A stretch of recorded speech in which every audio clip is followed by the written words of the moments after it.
This is a comparison of the best performance SUVs in the very high luxury but sporty luxury segment, featuring the Lamborghini Urus, the Bentley Bentayga, the Aston Martin DBX, the Audi RSQ8, the Tesla Model X as electric competitor, the Porsche Cayenne Turbo GT, the Mercedes-AMG GLE 63 and the BMW X5 or X6 M. Which one is most unique, most exclusive, best in exterior, interior and the driving experience? And also, what about the price differences? Let's find out, let's start, let's go! This vehicle needs no introduction, it rather needs this.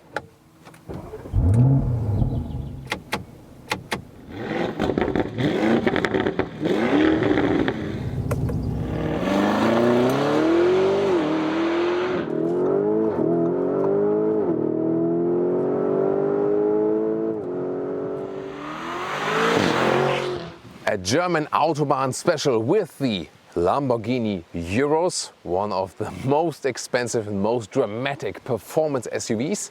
Today in the special Pearl Capsule version, a new fitting exterior, interior special edition today as Verde, so the green one, exterior and interior. This will be very special and neat.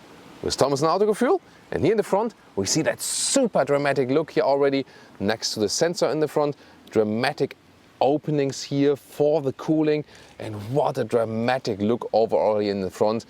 Yeah, and people are really looking to that vehicle when I drive it around here.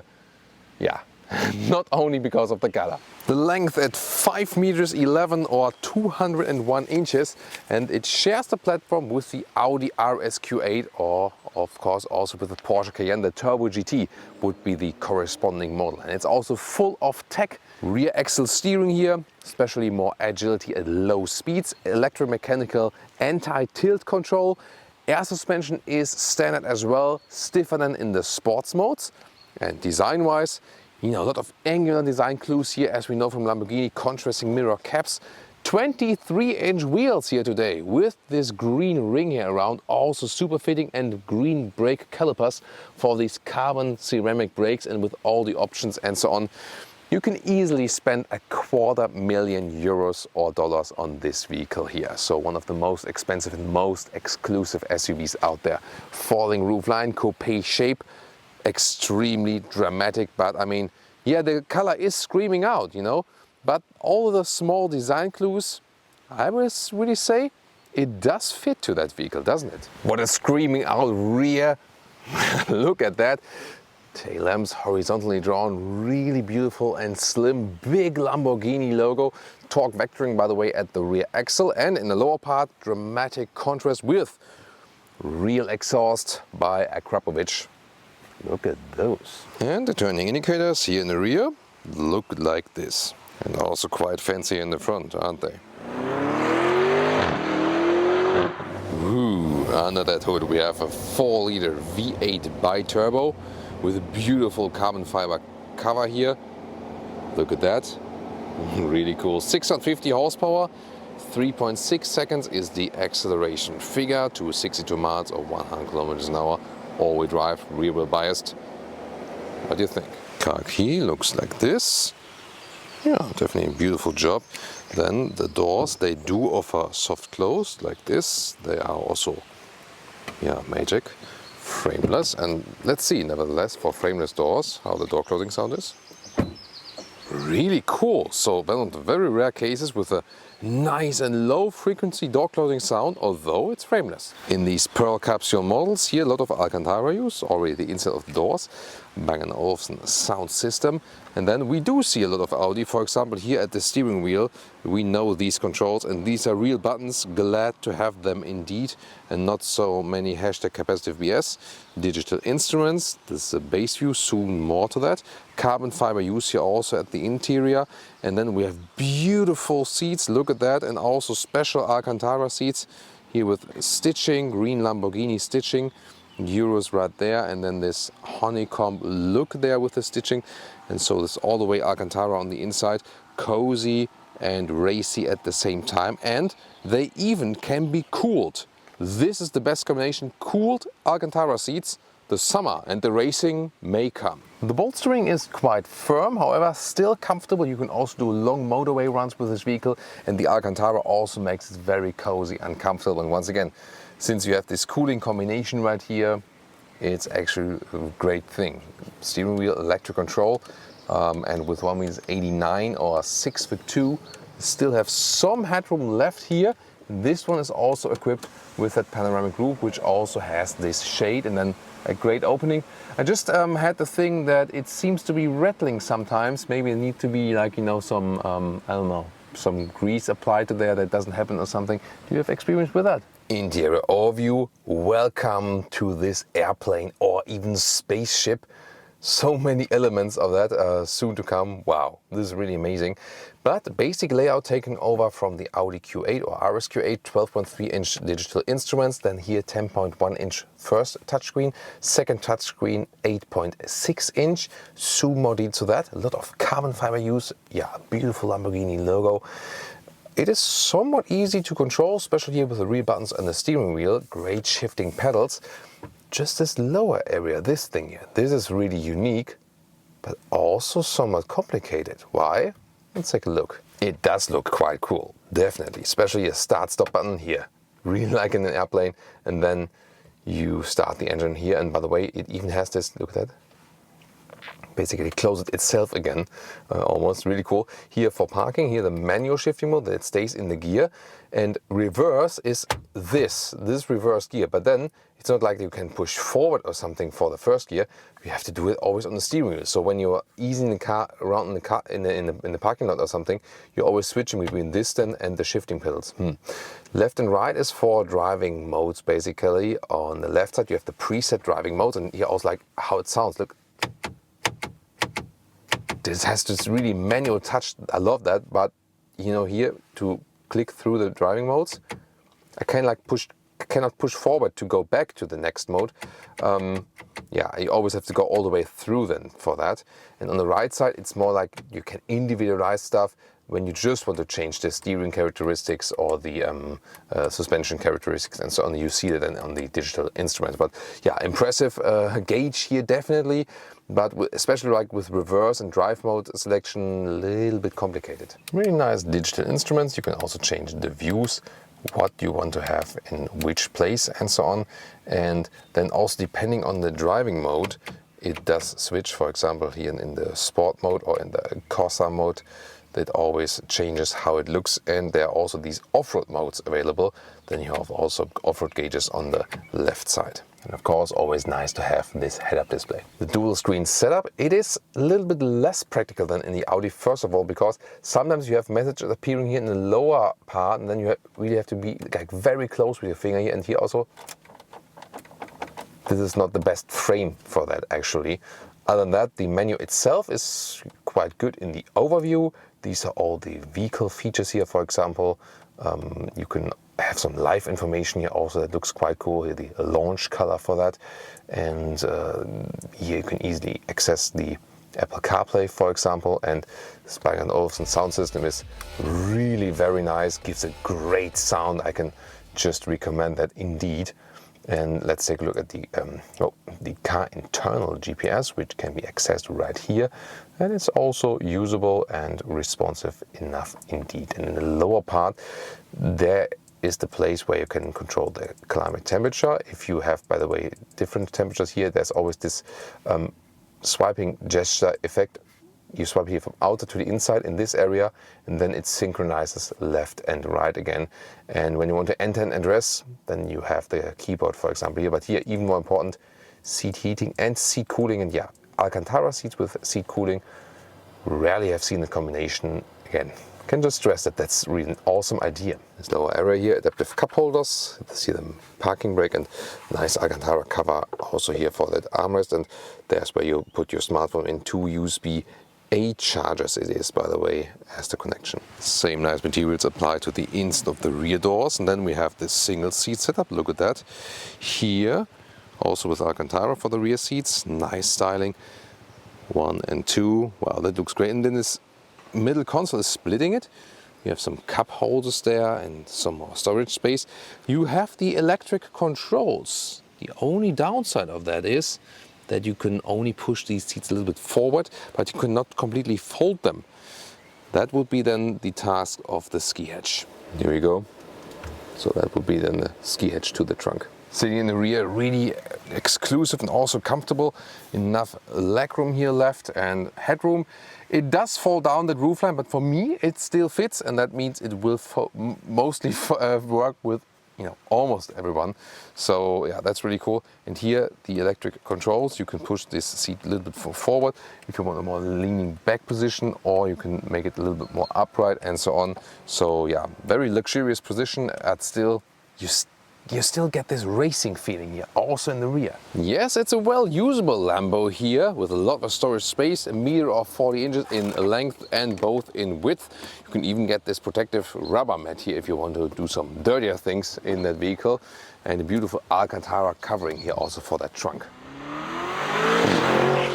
Welcome to Thomas's Performance Driving Lounge. We'll put this thing here, the Lamborghini Urus, in the Corsa mode. See. Whoa, this is going nuts, I can tell you. And we have free German Autobahn motorway, and we start at 40 kilometers an hour. And let's see how that thing goes. Let's go.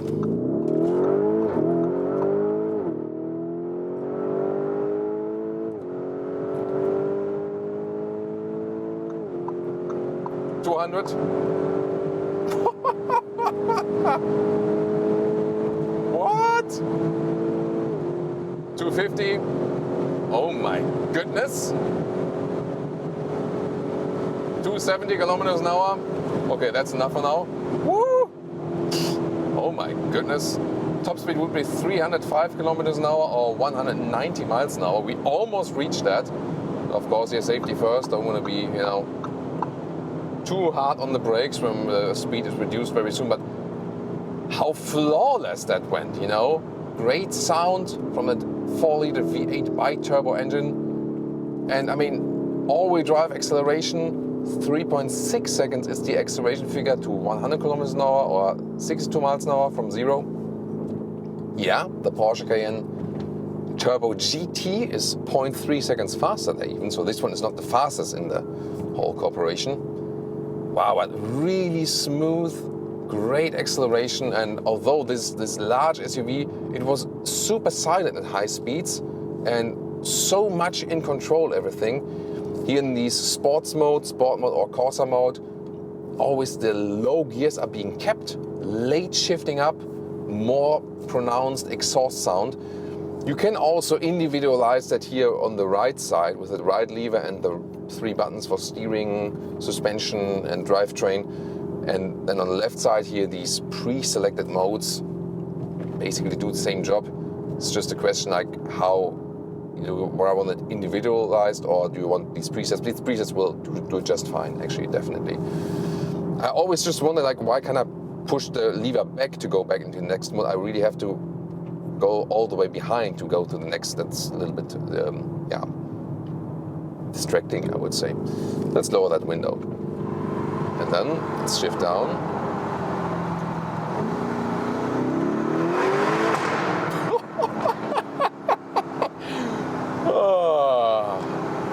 Yeah. Now everyone is awake. I hope you too. Wow. Great shifting levers also here. High quality. Awesome. Wow. This is so much fun. And you can't really believe it's an SUV because it moves so fast, it moves so quickly, and we have the rear axis steering, which gives us agility at lower speeds, soon also more winding corners. We have the active roll stabilization when I'm doing lane changes. It stays upright. I mean, it's not shaking at all. It just stays straight. Perfect, straight and upright. This is extremely impressive. Air suspension in the sports mode, it's tuned on the stiffer note, of course. Yeah, and softer note then, and a little bit higher. When we're in the normal modes here, also you can see the level is down all the way from the air suspension. And when I go back into the Strada mode, then the air suspension is lifting it up. is also a little bit softer. And although you are in the sports mode, it gives you great comfort, and that's the reason why Lamborghini, the brand, is the Urus now. That's it. They're hardly selling any sports cars anymore. This is the thing. This is the brand now. So just in numbers, the Urus leads all the other sports cars by so far because, I mean, let's be realistic. A true Lamborghini sports car is uncomfortable. Period. It's just the thing, you know. It's there for racing basically, or maybe like for inner city show off or something. But this one here is a Lamborghini you can use basically for everything. You can go on holiday with it. You can drive comfortable on the motorway. At the same time, you can still drive it in that extreme sporty way we've just shown to you, and soon again more winding corners where we see more about the agility feature of this one. But wow, really impressive. Big question, of course.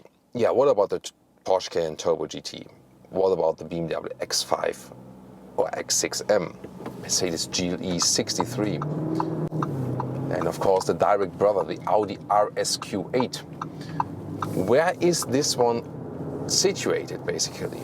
Of course, the exterior is so expressive and, you know, so extreme. The interior as well, so individualized, and you know, these capsule special editions here in the green. Wow, I mean, maybe green is not my favorite color, but the matching of exterior and interior is so well done. And as we've been riding along here, so many times people were like standing next to us, like using the horn, like, hey, wow, amazing, you know, like great car. For some, it's also too much from the exterior design, so it really depends.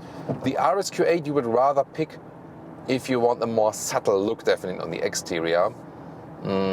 Driving-wise, they do come very, very close. So, is the Lambo a spiced up, a tuned, or a more individualized RSQ8 driving-wise? Yes, it is, definitely. No doubt about that. And that's not a bad thing, because the RSQ8 is one of the best performance SUVs out there. And the same accounts here for this one, only that the price, of course, is way, way higher. When we drive in a performance-oriented way, of course, the consumption is like really, really high. When you use cruise control motorway, you can rather do some 12 or 13 liters on 100 kilometers. So some, yeah, I mean, in the 20 mpg, 19 mpg US regions, maybe like 23 mpg UK something. But that's just really when you have it steady and not like this.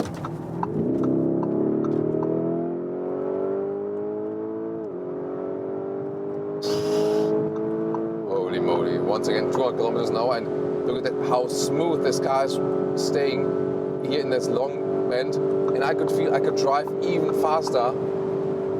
It is incredible. It is just incredible. This is definitely one of the best performance SUVs out there, together with the RSQ8 in my opinion. Yeah, and the Porsche Cayenne Turbo GT also belongs to that club. They behave that sporty, and still, I mean, once again, I can't believe I'm driving an SUV. It just handles so flawless, even quite silent from the wind noises here. And it goes further. I mean, even when I'm at 200 kilometers an hour, there's still something going. On the brakes, the pedal wants to be used in a rather harsh way. It really wants to be hammered. That's the thing. Wow. Whew. Yeah, I think the same as you do. Is like, wow, really amazed by that machine. Awesome machine. And I found that compromise always great, that you have cars that are so sporty, but at the same time, they still remain so comfortable. That is the most astonishing thing to me. The user interface is more complicated than in the Audi RSQ8. Of course, quite similar with the screens, and here also with buttons on the steering wheel, so to control it while driving is still fairly easy. Yeah, just what I said initially in the interior part, the drive selection. Why would you have like this big lever just for the rear-wheel drive, and then yeah, the thing that here, like when you use both pedals, go to neutral at the same time, and right pedal to one. Yeah, it's still feasible, but especially when you ease the car around, you know, then reverse, shifting pedal, reverse, shifting pedal.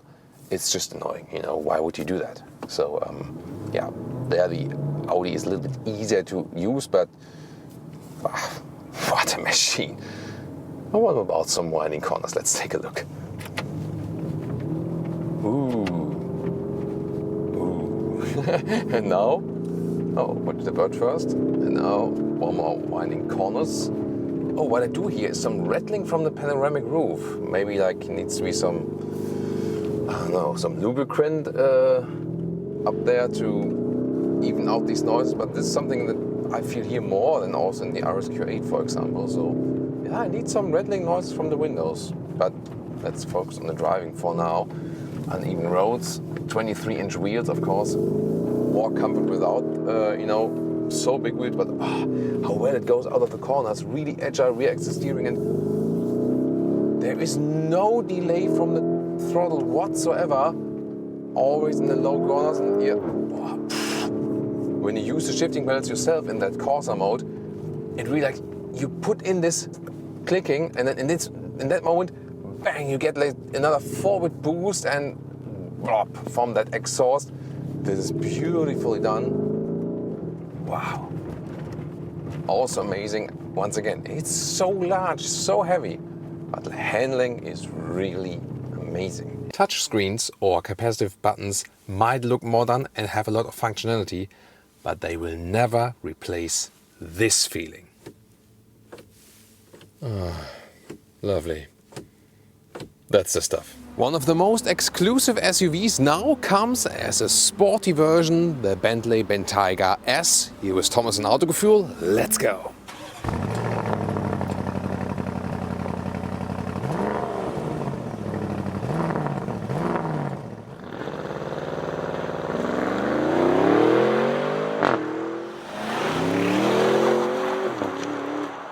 Of course, the Bentley looks strong from the front, but here in the S version, all blacked out to create a more sinister look, to be that sportiest version.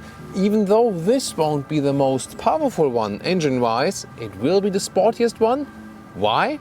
Let's dig into the details. And beautiful retro-style round headlamps and turning indicators are here right next to it. The length at 5 meters 13 or 202 inches. Pretty massive as for length. The base platform is shared with the Audi Q7, the VW Touareg, the Porsche Cayenne, Audi Q8 of course, and yeah, the Lamborghini Urus. And if you say like, hey, this is just an expensive Q7, in a way that is correct, as well as the Lamborghini Urus is an expensive RSQ8. And that's actually a good thing, because this technology sharing brings a lot of advantages and also reliability. Here, the S version of the Bentayga comes with 22-inch wheels in black styling. I mean, you can hide whole people in these holes of the wheels. This is really massive. Also black accentuations right here and black mirror caps. The color for today here is cherry red. Can we take a second and enjoy this image composition? Nice, isn't it, right? With a beautiful tree, yes, here in Rome, Italy for you today. The Bentley Bentayga with this retro image and design here, the oval tail lamps. Soon, very interesting feature to come about this one. And other than that, rather clean design here, then sporty black accentuations with a diffuser style for the S model and also black exhaust tips. Is that a job for the Autogefühl fake exhaust police? It's a tough question. So the one side has a mechanical link, the other one is, you know, there's like something of a gap. Maybe not the typical case for a fake exhaust. I think the police could stay home. Or what do you think? And this is the turning indicator view from the rear. I mean, where have we seen that? Never actually. So you have round or oval turning indicators, but they're still cascading. That's something, isn't it? Oh, we also have the black spoiler here in the rear, here also done with carbon fiber. This is the car key, and probably you can use this as self-defense or also as weightlifting replacement, but that's the cool thing, you know, because everything tells you, yeah, I'm not small, but I'm worthy to be the key fob of this vehicle. And the same also counts for the door handles, thick, and just listen to that, you know, just the sound when you pull them out actually. Plop. that is just so beautiful. And you've already seen here, this does have a soft close, magic. But let's also listen to the slamming sound, because that also sounds great. And have you seen that? This one even can be slammed and then still closes softly. Inside of the doors, then in your bespoke color combinations, this is also the name sound system. And yeah, one of my favorite features, always here the high floor mats. This just brings so much premium feel, and also here this brushed aluminum S entry badge. Here also with a sportier perforated steering wheel at the side, red contrast stitches, here then with this red contrast scheme here as well. The cool thing to me, why it would be my favorite Bentayga, standardly these seats would come with Alcantara inserts. They haven't put one here now, probably to tease my patience or something. Yeah, but as I said, the S seats usually with Alcantara in the middle to have the sportier material. Of course, you should go for that to have the sportier and more cozy driving experience, and to give them the signal for more animal friendliness. What I love about all vehicles of this platform is that you kind of have this, even entry sill. So the sill is kind of at the same level than the base floor. Just here, there's a level difference because of the high floor mat. It's just creates a very special feeling, and indeed super comfortable. As for the seating position, headroom here to the side with 1.86 or 6'1", no problem. Steering wheel can be adjusted here with this rather tiny metal knurled stick, so it's really rough actually. You shouldn't move your skin over it, but that it just resonates quality. And also on the steering wheel, real buttons and also with metal knurling. I just love that.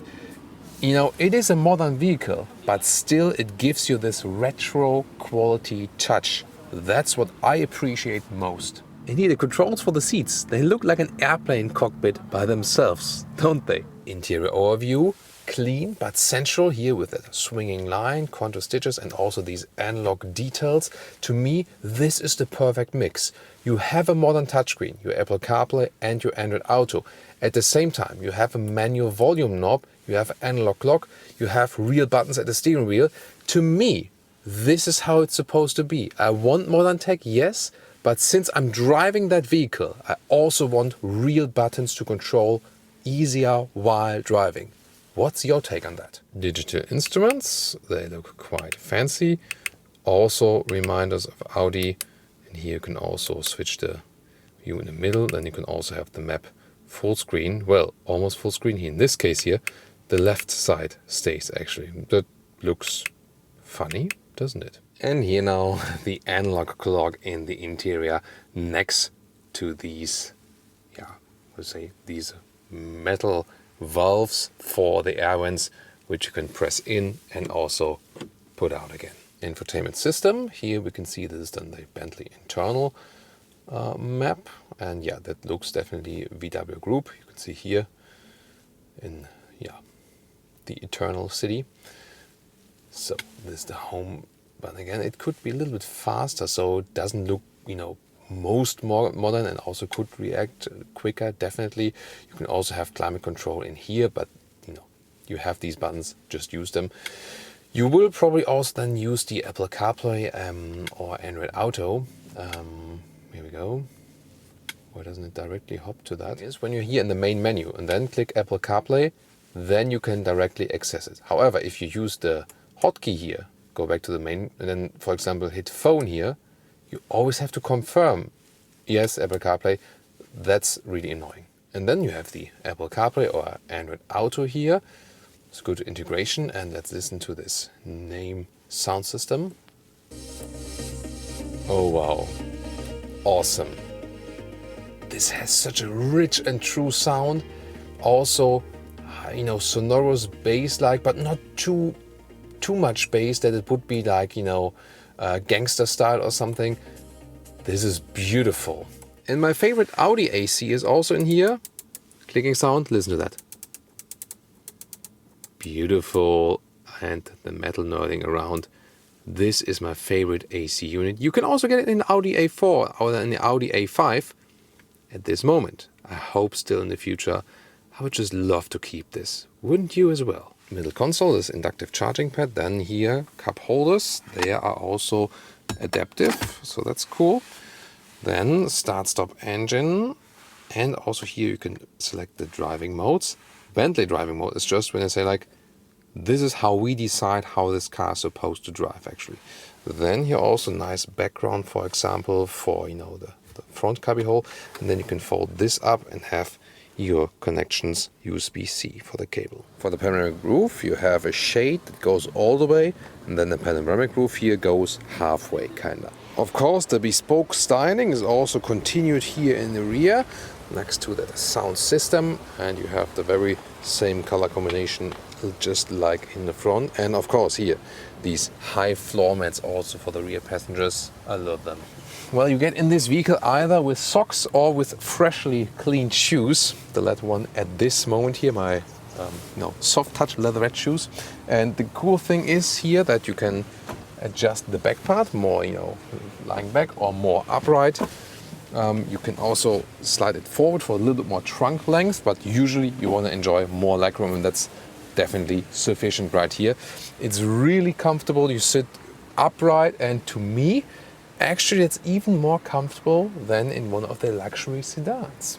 And there is a big middle tunnel, yes, but sitting in the middle part would also easily work. And headroom, this is the one with the panoramic roof. It gets close because of that, sporty silhouette, but with 1.86 or 6'1", 5 tall adults can easily be here. And your control central here, USB-C chargers. This is then the 12-volt power supply. And look at that, the cover for the 12-volt power supply. Yeah, that's the thing I love about these vehicles actually. And you have here then another touchscreen. That's maybe more complicated than having just normal dials, but yeah, at least it looks fancy, doesn't it? And just how you know it from sedans, you can press this button and then you can also take the whole thing out and have this iPhone maybe with you. Yeah, then you can hold it in your hand and here you can control the temperature wirelessly. And to me the even more cool thing is the back part, because look at that, metal knurling at the back part. Yeah, that's the stuff. Opening the trunk here, pressing that the Bentley logo, it's a very cool solution. And then we have in length approximately 120 in meters or 47 inches, and the width here is about 115 or 46 inches. So actually very well usable, not too high, but here, this is high. This nice high floor cover. This is a beautiful thing. I would always enjoy every day when I have this vehicle actually. Below there's a little bit more sound equipment and so on. And you can also fold the seats here, at least in this version here with the 5-seater. And then we have a total length of, that's exactly here, this typical 2 meters or 78 inches. So the whole ruler goes in there. And here we have the nice puddle light projected underneath the door. Here the S entry badge is, by the way, illuminated at night. And at night we have here red ambient lighting, also in the rear. In the front, mainly at the inductive charging pad and at the inside of the doors.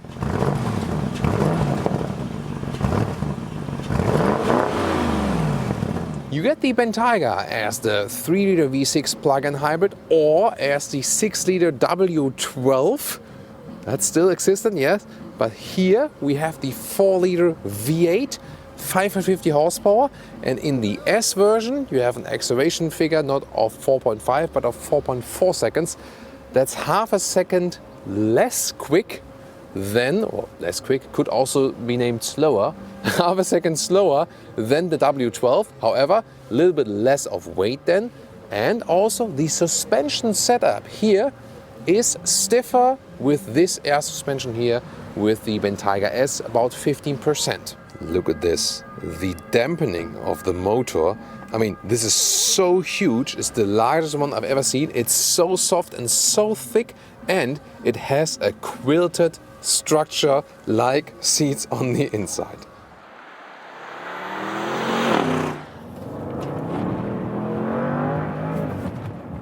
Welcome to Thomas's Performance Driving Lounge with the Bentley Bentayga S. Ooh, whoa, yeah, what about that? So That's impressive. Definitely sound-wise, this 4-liter V8. All-wheel drive, of course, with the rear-wheel bias. But the road here is quite uneven. 22-inch wheels. Yeah, they get even bigger nowadays. 22-inch wheels and the stiffer ride, 15% stiffer, and also these anti-roll controls. You feel that because the car does stay upright all the time. It does not lean at all, although it is an SUV. That's of course a really cool thing on the cost of comfort and of course also on the cost of fuel economy. I did drive a lot of motorway to the way to this nice road here, and even if you have predominantly motorway, little city mix, 13 liters and more kilometers, that's even a good one. So 18 mpg US, 22 mpg UK. Yeah, that's of course what you have to swallow at the minimum scale actually. But you do get this sporty ride. It's a lot of fun, precise steering, great handling indeed. The platform itself, told you earlier, really convinced of that, no matter which car of that family you go for. It's just again when you want rather this vehicle to have like a very soft air carpet-like ride, then actually you do lose it here with the S version. I would like to have the Alcantara seats now because they would keep me tighter in the corners. Of course, on the animal skin surface you slide around a little bit more, so that definitely helps with that sporty setup.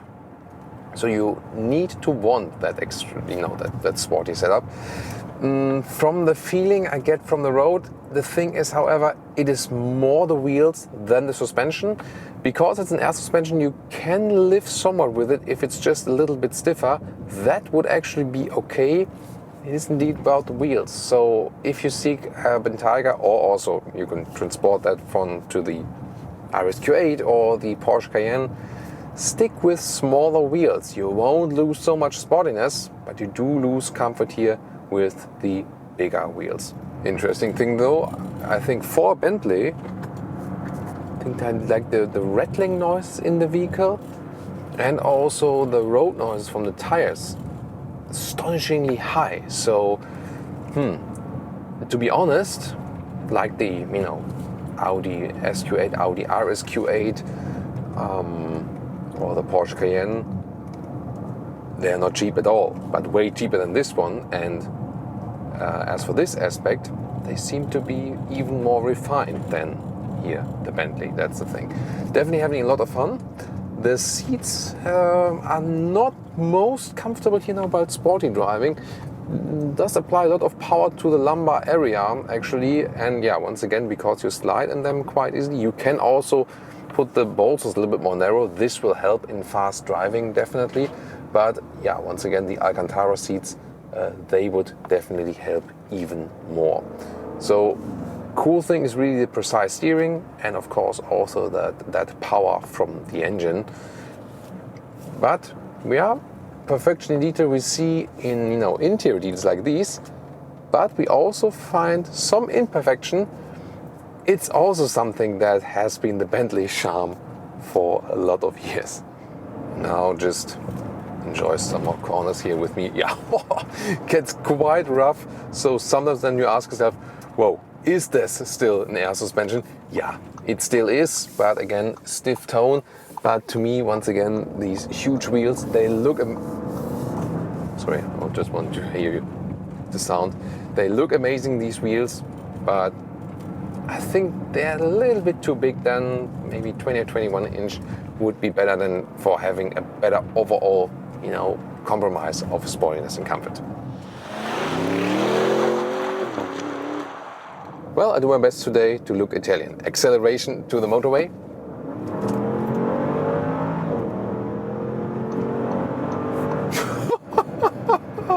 That was 60 to 130.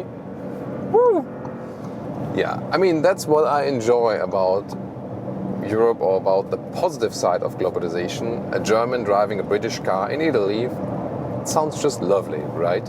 So, yeah, beautiful evening sunlight here, close to Rome, and we can enjoy some motorway driving here and also do some more agile driving. Just few notes here to the motorway driving, 130 kilometers an hour. Noise insulation is of course superb. really great. And we are in the sports mode. When we go to Bentley mode, it's a little bit more silent from the engine, and also suspension goes a little bit softer.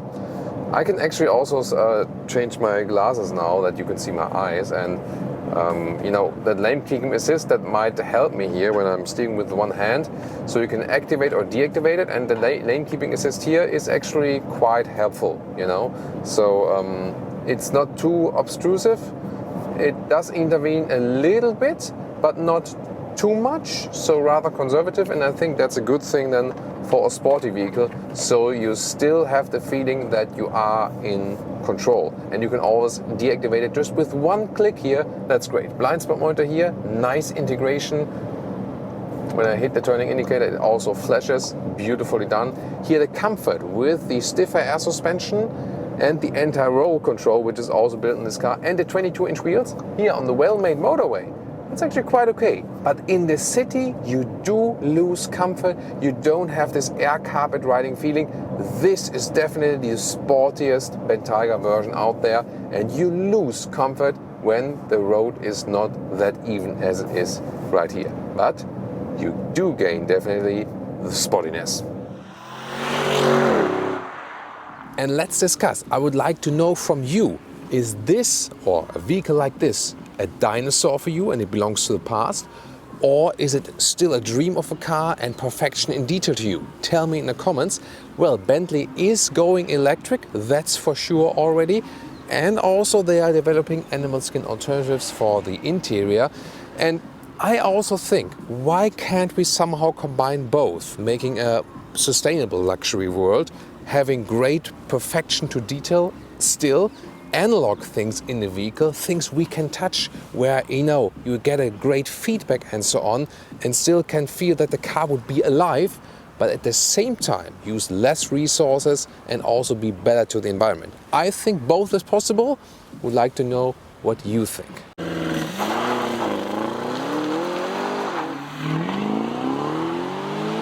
The British performance gentleman, or das German efficiency. Welcome to our SUV comparison episode. Top of the line performance SUVs, Aston Martin DBX versus the Audi RSQ8. More than 1,000 horsepower on stage and almost €500,000 or $500,000. Let's go directly with the design in the front, where we can see a round typical Aston Martin shape. And when you first heard about Aston Martin is building an SUV, some guys were like, but I really have to say it was a great idea, because more than half the sales of Aston Martin are SUV now, are the DBX. It's working great for them, and I can really say they're staying true to the heritage, to the design language. It just works very well. Daytime running light in the lower area here, and with a super cool matte paint for today. What a beautiful thing. Then let's move on over to the Audi RSQ8. It couldn't be more different. Look at that. Whereas the Aston Martin has the round shapes here, more, you know, stretched in a way, but in an angular design. Wow. I mean, it looks super strong, super angular, more tech-alike. This tells us it's all about technology, all about engineering, whereas the Aston Martin is more about, wow, this emotion, you know, pure automotive emotion. Of course, you can get it from both of the vehicles, but here in the front, I think, wow, it's really cool to see this huge difference. A lot of carbon fiber use here, and of course also the daytime running light is really, really different. What's your first design impression? Which one would you go for if you had to pick right now? Both are very interesting turning indicators. Look at that here with the Audi in a cascading style, and with the Aston Martin, it's not cascading, but it's in the lower area there. It's also a very interesting shape. Length at 5.04 m or 198 inches for the Aston Martin DBX. The Audi RSQ8 is just a little bit shorter, an inch or 3 centimeters shorter, so more or less the same length. And once again, design-wise, just, you know, more consistent with the Aston Martin. It's just more fluent, I would say, and then really stressed by this matte color. Wheels here standard in 22-inch, black style, huge brake calipers in red. Whereas with the Audi, also 22-inch is standard, but you can also optionally go for 23-inch. And we also have them here today. I mean, massive look for both of them No doubt about that. Technology-wise, by the way, both come with adaptive air suspension and also an anti-roll control is possible. Standard also for the DBX. So technology-wise, already a lot in there. The Audi also offers a rear axle steering. That's of course a massive thing to make it more agile and also better to maneuver in the city and so on. Look at that. I'm watching the exhaust tips and I think Autogefühl fake exhaust police, because the outer tip, which makes it bigger, is fake. Then there's one on the inside here for the Aston Martin. But besides that, I mean, what a rear design. Look at that. Here, kind of integrated wing, beautiful. And then also this big lettering. What a consistent design, swinging tail lamp. This is just, wow. I mean, everyone's like, what is driving there? Wow. And then with the Audi, yeah, also a clear case for the Autogefühl fake exhaust police. Outside tip, pure fake, and the real ones are on the inside. And then we have some more elements and definitely more gaps. And once again, this textile design, I would say, technology focus. But if you compare this one, I mean, I really also like the RSQ8 design. But looking at that, all the different elements there, and then switch it back to the Aston Martin DBX, this is just so much cleaner. So design-wise, definitely, that's one for me. And also in the rear, if you have the Matrix LED option, yes, that's an option even for the RSQ8. Cascading style here for the rear turning indicators or headlights in this case. And once again, more the slim design focus for the Aston Martin. Now to the engines, and in this vehicle here, you can search for ages on the driver's side, the current one, to open the engine. Of course, the original version of this one is right-hand drive, and that's why the engine opener is of course on the right side, even in the left-hand drive model. Both performance SUVs are powered by a 4-liter V8, here twin turbo with the Aston Martin. It says hand-built in Great Britain, but this engine here is actually supplied by AMG, so there is a lot of Mercedes also in this one. 550 horsepower and 4.5 seconds is the acceleration figure here, 21 kilometers or 62 miles an hour. The Audi RSQ8 is quicker, 600 horsepower and 3.8 seconds. Not as clean here at the moment because we've been driving it for the last days as well. So 3.8 seconds in the acceleration figure. So more than half a second quicker is the Audi RSQ8. That's quite astonishing. So indeed, German efficiency is kind of then big with the Audi, but what about the consumption? Yeah, that too actually. So, you know, when you also drive it a little bit, some 12 liters or more kilometers, the Aston Martin rather some 15 liters or more kilometers. So at least, yeah, about 3 liters or more kilometers difference here, the Audi RSQ8 to the Aston Martin. Indeed, it's more powerful and more efficient engine-wise.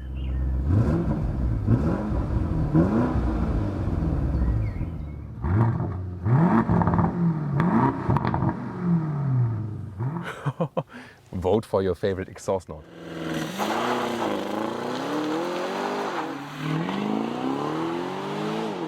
Now it's interior time. Already showing you the keys. Both are really cool. The Aston Martin one is way heavier, so more metal use for that one. This one then a little bit slimmer for the RS, for the Audi RSQ8. So both are definitely lovely. Here there's some metal knurling on the Aston Martin key as well. Start with the Audi here. We have a soft close function. Hey, magic. And door closing sound. Really good, although we have frameless doors, that's very seldom, and also dual insulation glass here, so that's very well done. Inside of the doors we have the microfiber used right there, and also soft touch in here for the armrest. Good quality clicking sounds for the buttons and so on. And then my favorite feature for today, the microfiber steering wheel. It's just so cool, such a great grip. It gives you such a natural atmosphere in the vehicle because it's soft and cozy, racy at the same time. And no matter what people say, I would always go for the microfiber steering wheel. There's also microfiber available for the seats. So that's definitely better with the Audi RSQ8. Not in this very version, the optional animal skin package. And the quilting here looks great, but it's not that comfortable long term. So without the quilting and with the microfiber, if you can get a microfiber seat in your country, go for that one. It will give you more comfort. And getting on the inside, actually easy entry. So the VW Touareg, Audi Q7, Audi Q8, the Porsche Cayenne, they all share the same platform that has this very even entry sill, and that's just creating a very special mood. So good comfort, good ergonomics of the seat, steering wheel control all electric of course. Right here we can expect it at this price point, and with one with the 86, 6.1, a lot of headroom left. It's a very good position, and you get in the vehicle and everything is kind of self-explanatory. It's, let's say, an easy car to control, although it has so much horsepower. So that's a plus for the RSQ8. Audi RSQ8 interior, really clean design, everything well organized. However, to me, too much of black piano lacquer used. That's the downside, I think, here. Then RS mode at the steering wheel. You can pick your racing mode directly at the steering wheel. That's actually great, and the Aston Martin does not have that. Then digital instruments, 12.3 inch. You can switch the views, for example, have the map all over the place, and great quality of the screen, 12.3 inch. Then head-up display is an option, and clear view then to that. The view to the front, however, is a little bit blocked by the front hood. That will be different in the Aston Martin, I can tell you soon. Then 10.1 inch central screen. Lower one is an 8.6 inch screen, but they play together a little bit. On the top part, easy menu structure, GPS, looks really cool, great CPU power, so it's fast enough. And then there also is the Apple CarPlay integration, or Android Auto, cable or wirelessly.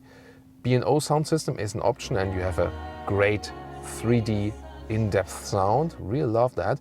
And in the lower part, you know, I love manual climate knobs. I really prefer them, but for a touchscreen solution for the temperature, it's good. It's really good. It's not too hard to control also while driving, especially because of the slide. And if the passenger switches something here and you want to sync it again, do this gesture. That's a cool trick actually for that. And then here, microfiber cover for the automatic shifting lever. So everything is, let's say, better organized than in the Aston Martin. Smartphone right here, 2 USB HRs and also inductive charging pad. And in the rear, also upright good seating position and enough legroom left, 1.86 m or 6'1". And also the headroom is just fine. So a lot of space here definitely in the rear. Even in the middle part you can actually sit quite well. You can adjust the back part of the seat a little bit, and this middle climate unit for the rear is also quite impressive. Now the DBX, integrated door handles, that looks cool, and also, you know, the quality that resonates is just very interesting. The thing is, it's less practical to use, but it's more exciting, and that's the thing about this vehicle. Door closing sound is not as good as with the Audi, but really, once again, maybe less practical, but more emotion.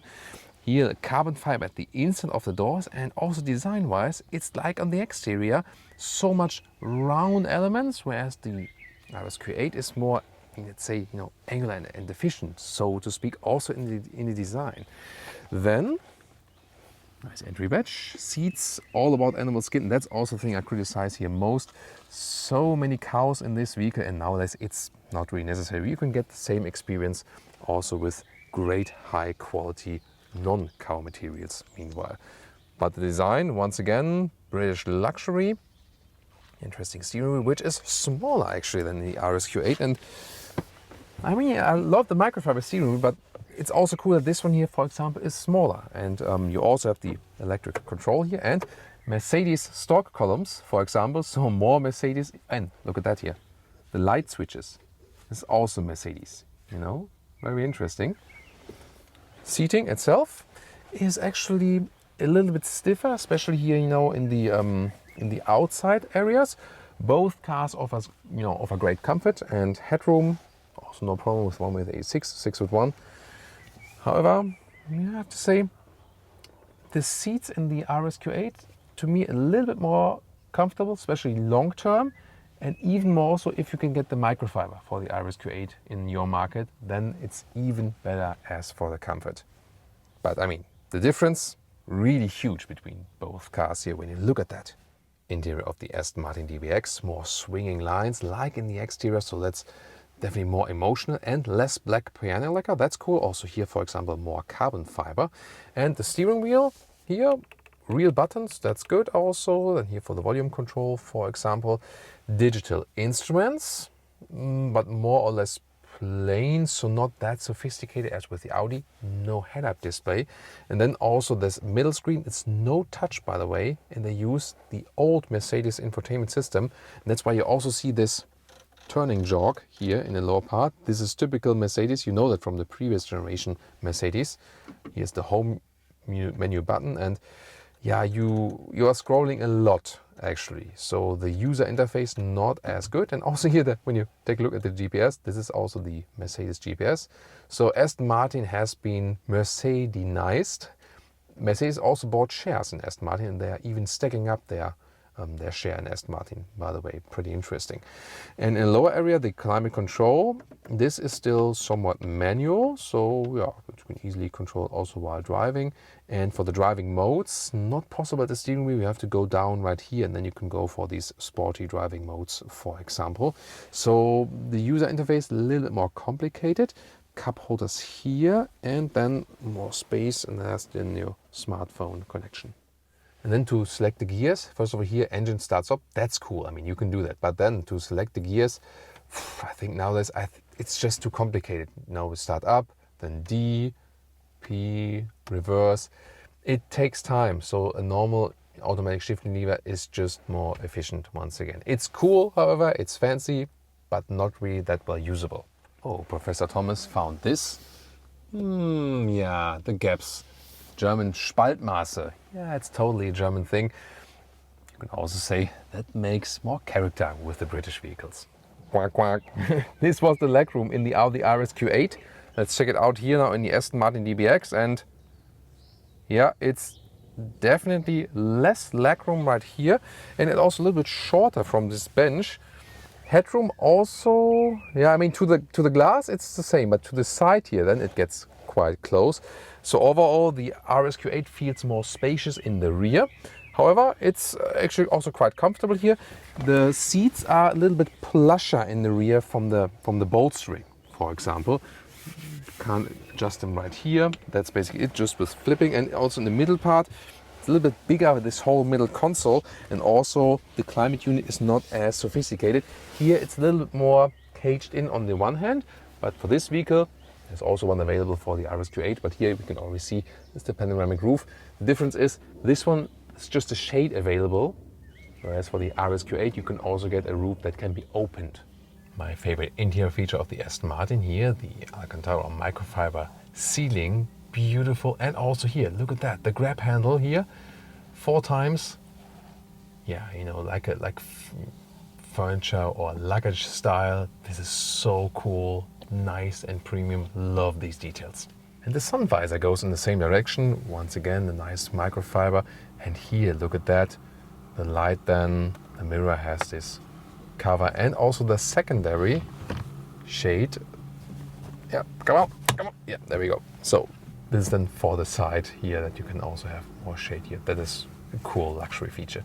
Ambient lighting for the Aston Martin DBX. Here this middle console, which has also this open space, by the way, interesting. And then another one at the inside of the doors at both sides. So subtle but elegant. And ambient lighting in the Audi RSQ8. A little bit more in this upper area. So here, for example, the illuminated Quattro logo. Then also inside of the doors. And also the middle console here on both sides. Pretty fancy. 630 liters for the Aston Martin, 605 for the Audi RSQ8. So a little bit more capacity in the trunk and very reusable. Of course, the best usable Aston Martin ever. And look at that, you know, the detail. Wow, this is really cool. And you can also fold the seats from here with these buttons. There we go. So that's a very, very cool function. However, a little bit limited due to design right here. So that is actually a little bit more practical with the Audi RSQ8, although a little bit less in liter figures. But here is more square in the dimensions, so easier to load things in and out. That's the advantage of the Audi. However, you have to, you know, go around to fold the seats, so that's then the disadvantage. Overall, both are very well usable. Oh, there's more previous generation Mercedes inside. Here, remember these buttons? Typical Mercedes, the C-Class, for example. Yeah, not really fitting then here. Whoa, And also not fitting torque for the child safety that says here. Oh, and not to forget, what a great integration of the umbrella right here in the trunk. So really clean integration, and then you can take it out like this. And if you now think, yeah, you know, the British and the rain, I can tell you, it also rains really a lot in Germany. Maybe too much. Yeah, the buttons here are a little bit more premium in the Audi in this case. And yeah, a little bit better as for the sensitivity, the torque they put behind this hatch here.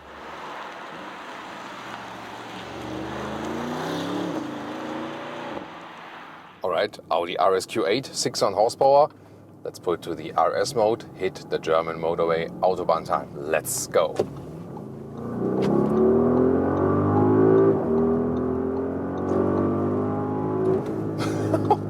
That was 140, and even if we are at that speed, 130 kilometers an hour now at the moment, or yeah, like some 80 miles an hour.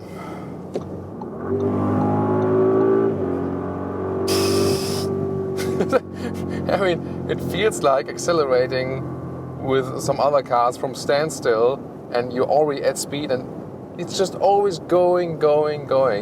It's really incredible, and at the same time, you can remove the RS modes and use it cruisingly. Air suspension is standard. The rear axis steering is also standard for this version here, so you're agile at lower speeds, but also more stable at higher speeds. Even in a normal driving mode, a lane change is so flawless, super precise steering wheel, that is so much fun. Great grip with the microfiber surface of the steering wheel, and now we're driving 160 kilometers an hour, and it feels like nothing. You know, the noise insulation, superb, is super silent in here. I mean, it stands like a cupboard or so against the wind, you know, in one way. But here, sitting on the inside, you don't feel it at all. That's really superb. And even the RS mode, everything is more optimized, you know, air suspension stiffer, we're going a little bit lower. But still, this car is so well to control. The all-wheel drive classic quattro with the rear wheel biased. Rear wheel biased, that's of course really cool. Oh, there's the police. Shall we tease them a little bit? Nah, we would never do that.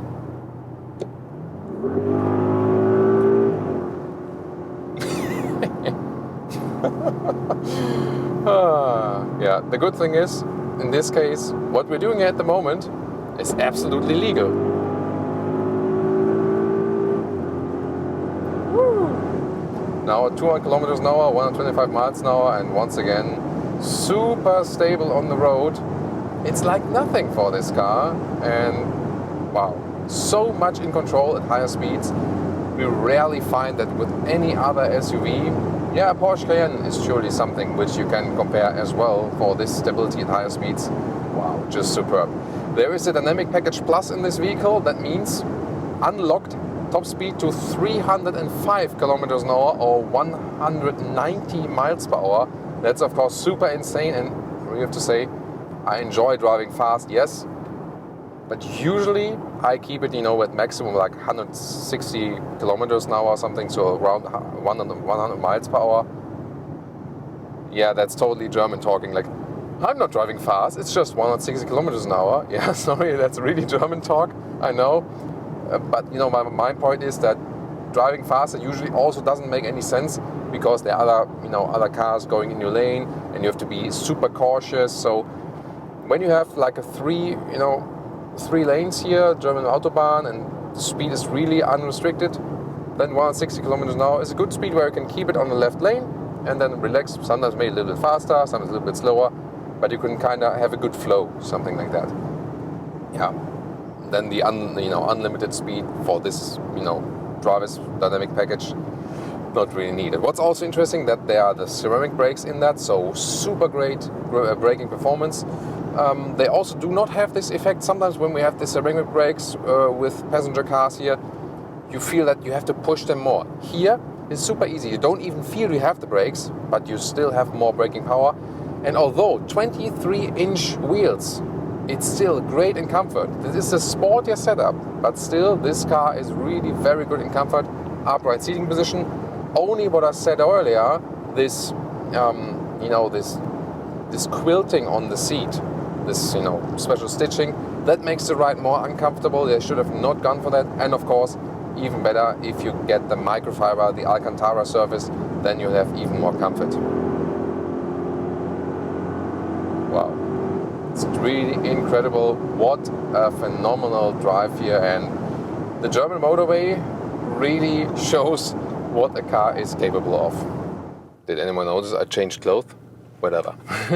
So now RS2 mode, up the hill, in the motorbike pass, and now we can go. Holy moly. Wow, this is instant torque. Wow, really super cool. Rear axis steering helping me at lower speeds, so this makes the car super agile, and what a precise control of the steering wheel once again. I mean, we are in a huge SUV. We are moving so much weight, and yet it's so agile, and just a brutal performance when you hit the throttle. It's really great. And comparing, for example, also Mercedes-AMG GLE 63 or the BMW X5 or X6 M, I think with the Audi top performance with the RS model, they still keep more comfort. That's what I really like about the Audi RS model. They have great compromise of comfort and sportiness. You don't miss sportiness, you don't miss comfort either. That's really cool. So good everyday driver, and driving up these curvy roads, so much fun. You're so much in control, so much precision. That is really German engineering at its best, and that, you know, doesn't matter if I come from Germany or not. That's just fact here in this case. You know, I love British vehicles. I'm really looking forward how the DBX performs here, but this is really, wow, flawless performance here. Wow, look at that. Just enjoy these corners here with me. Also tune into our episode with the RSQ8 from Tenerife, by the way.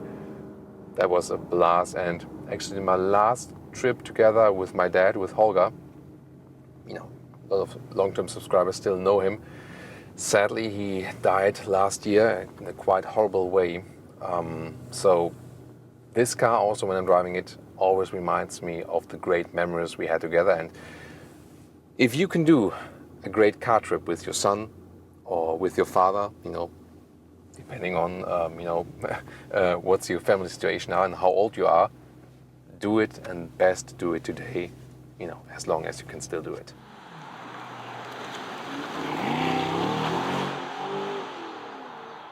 And now, Aston Martin DBX with a peculiar turning indicator sound, really unique, sounds strange somewhat, but yeah, why not making it unique? German motorway, Autobahn time, and we go to the Sports Plus mode, and whoo! That, by the way, yeah, only when you really know what you're doing, and best on closed circuit, because it also draws back the stability controls and so on. We find a safe spot and accelerate from 25 kilometers an hour and let the hell roll. Let's go.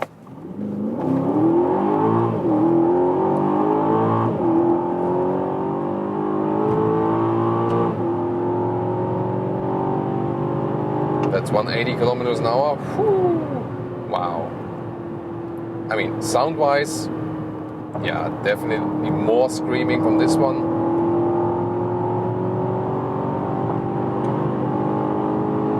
Steering a little bit loosey in the low degree angles, I think, but super stable on the road. Noise insulation also top notch. Maybe a little bit louder than in the Audi RSQ8. Lane change here at higher speeds. Very stable, good control. Steering, indeed, the Audi RSQ8 has a little bit better steering input. Feels a little bit safer, a little bit better to control, but I mean, this one here also with the anti-roll control, it just keeps upright, really massive, hard on the brakes. Yeah, great braking performance, and this exhaust is screaming definitely louder than the Audi RSQ8. The very first driving review we had with the RSQ8, oh, see the crackles on plops.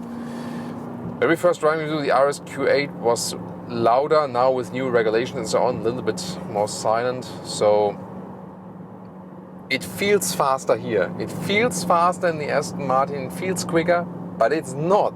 The RSQ8 is quicker on paper, but it feels the other way around. That's the thing about this vehicle. More this emotional approach, more screaming out, sensual design, also both exterior, interior, then the loud exhaust and so on. But the thing is, you know, in the past, sometimes with the British vehicles, it was then, yeah, and then you also have to live for maybe some technology flaws or something. It's not the case here at all. It's great engineering work as well. To me, it's the best Aston Martin I've ever driven, also on the technology scale, definitely. So it really offers both sensation and also very good driving performance. Yeah, I mean, the steering is good, no doubt about that. It's just that the Audi steering is perfect. You know, that's one of the differences. Suspension-wise, it really depends on the driving mode. You can also go to this GT driving mode, and then the air suspension gives you a little bit more comfort. So the suspension, also great job. From the setup, a little bit stiffer here with the Aston Martin if you compare it to the Audi RSQ8 as for suspension. And also the seating, definitely, you know, a little bit stiffer, especially in this, you know, thigh area also. So the DBX feels racier than the RSQ8, whereas the RSQ8 is racier. That's really a funny thing. So the RSQ8, better compromise between comfort and sportiness, and here the DBX a little bit more aggressive in all of the, you know, little elements and so on. But definitely a lot of fun here as well. Really cool and good performance here on the ultimate Germanish test here on our Autobahn. Ooh, and here action in the tunnel. And I want to do it one more time with the acceleration. Also here with the shifting pedals, the freestanding. They don't move together with the steering wheel. They are standing still and really feel very great. So one more time we go to the Sports Plus mode. And now I want to shift myself. Also shift down yourself, of course, like this. That's very cool. Let's go to second gear one more time, shall we?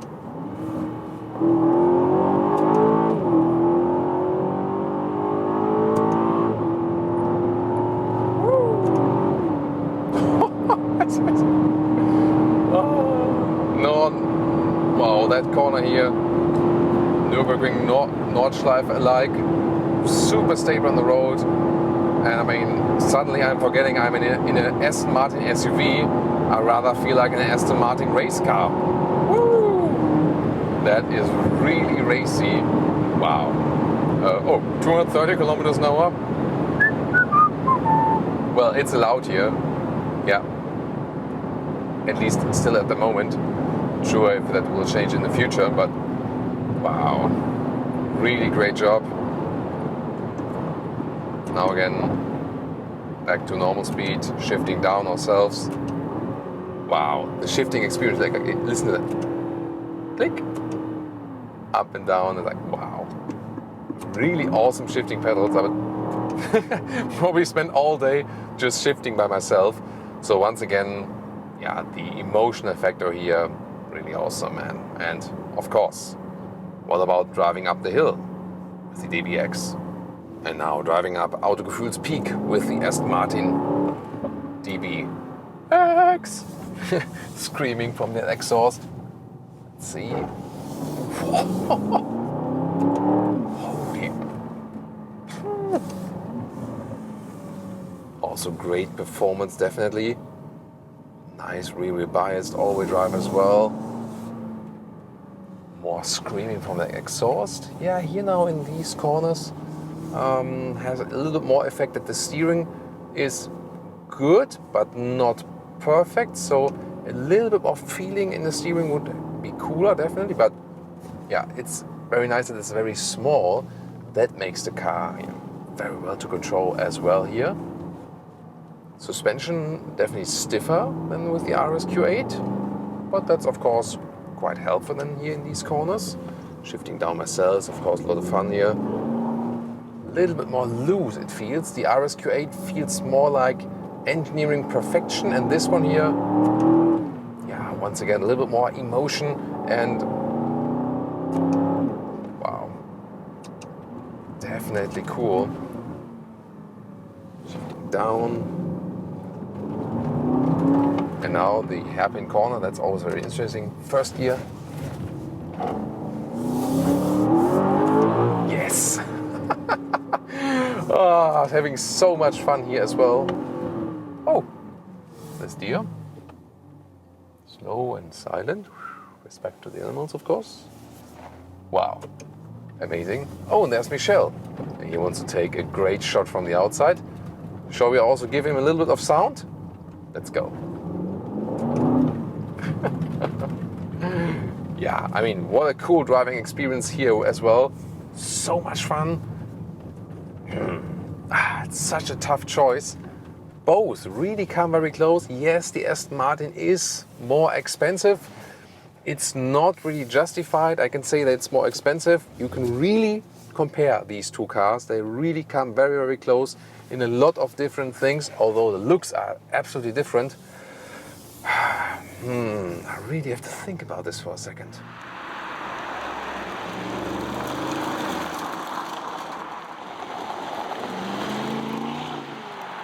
Let's go.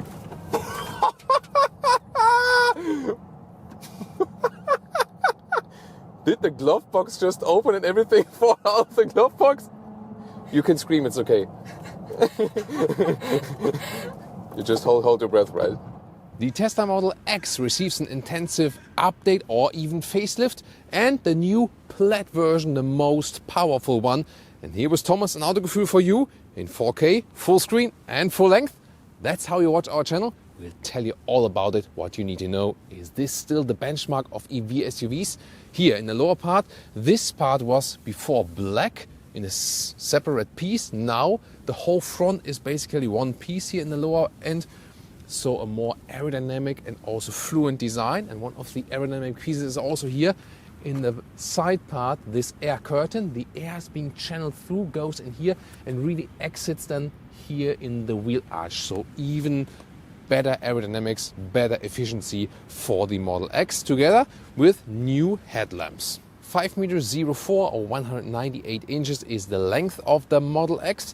This has remained the same, but changes here in the side profile.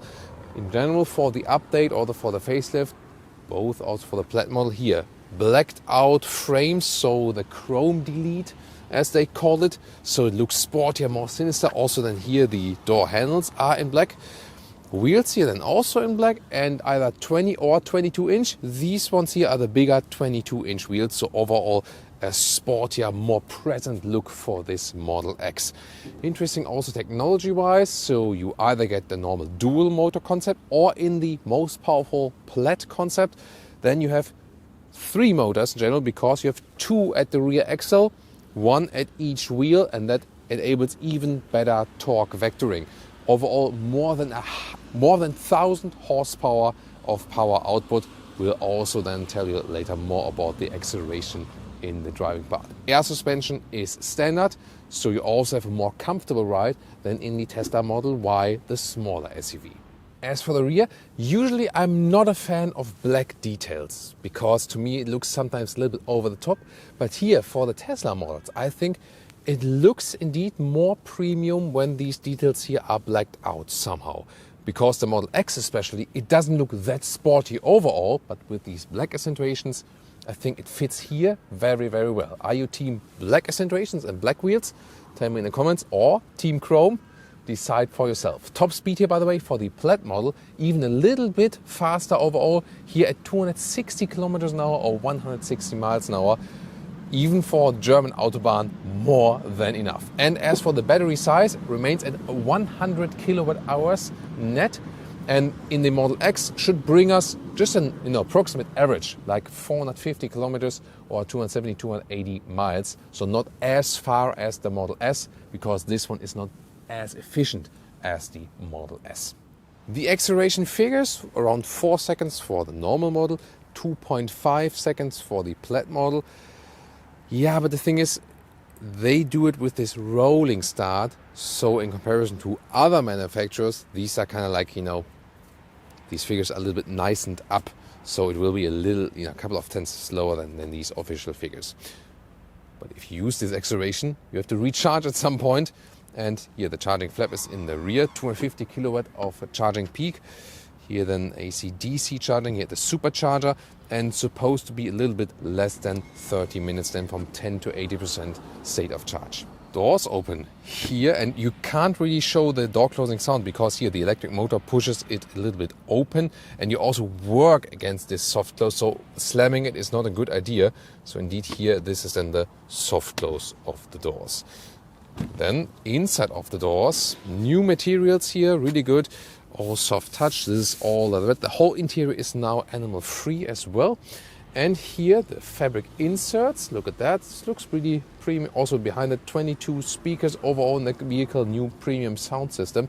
This is here how you open the door now, or close it. You've seen it. You can also close it with that, but also with pressing of the brake pedal. And then here, of course, one of the biggest news is this yoke steering wheel. It is open on the top here, so you have a better view to the digital instruments. But is it also better or worse for handling? We will find out in the driving part. Seats here now perforated once again, and that means also the seat cooling is available. And this perforation here looks cool, it feels really nicely, and this is a very good soft quality, so improve the build quality here as well.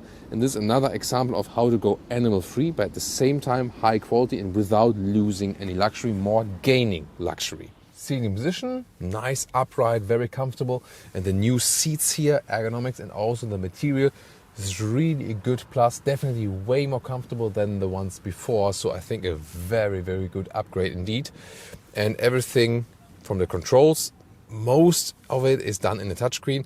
And then, for example, you can also control the side mirrors from here, or when you want to adjust the steering wheel, you have to click it in the menu, and then you can also go like here, in and out, then with the button on the steering wheel. Also here for this yoke steering wheel, Tesla Model 3 and Tesla Model Y customers will know how this works. And first impression of the yoke steering is weirdo a little bit, definitely. It's quite wide also.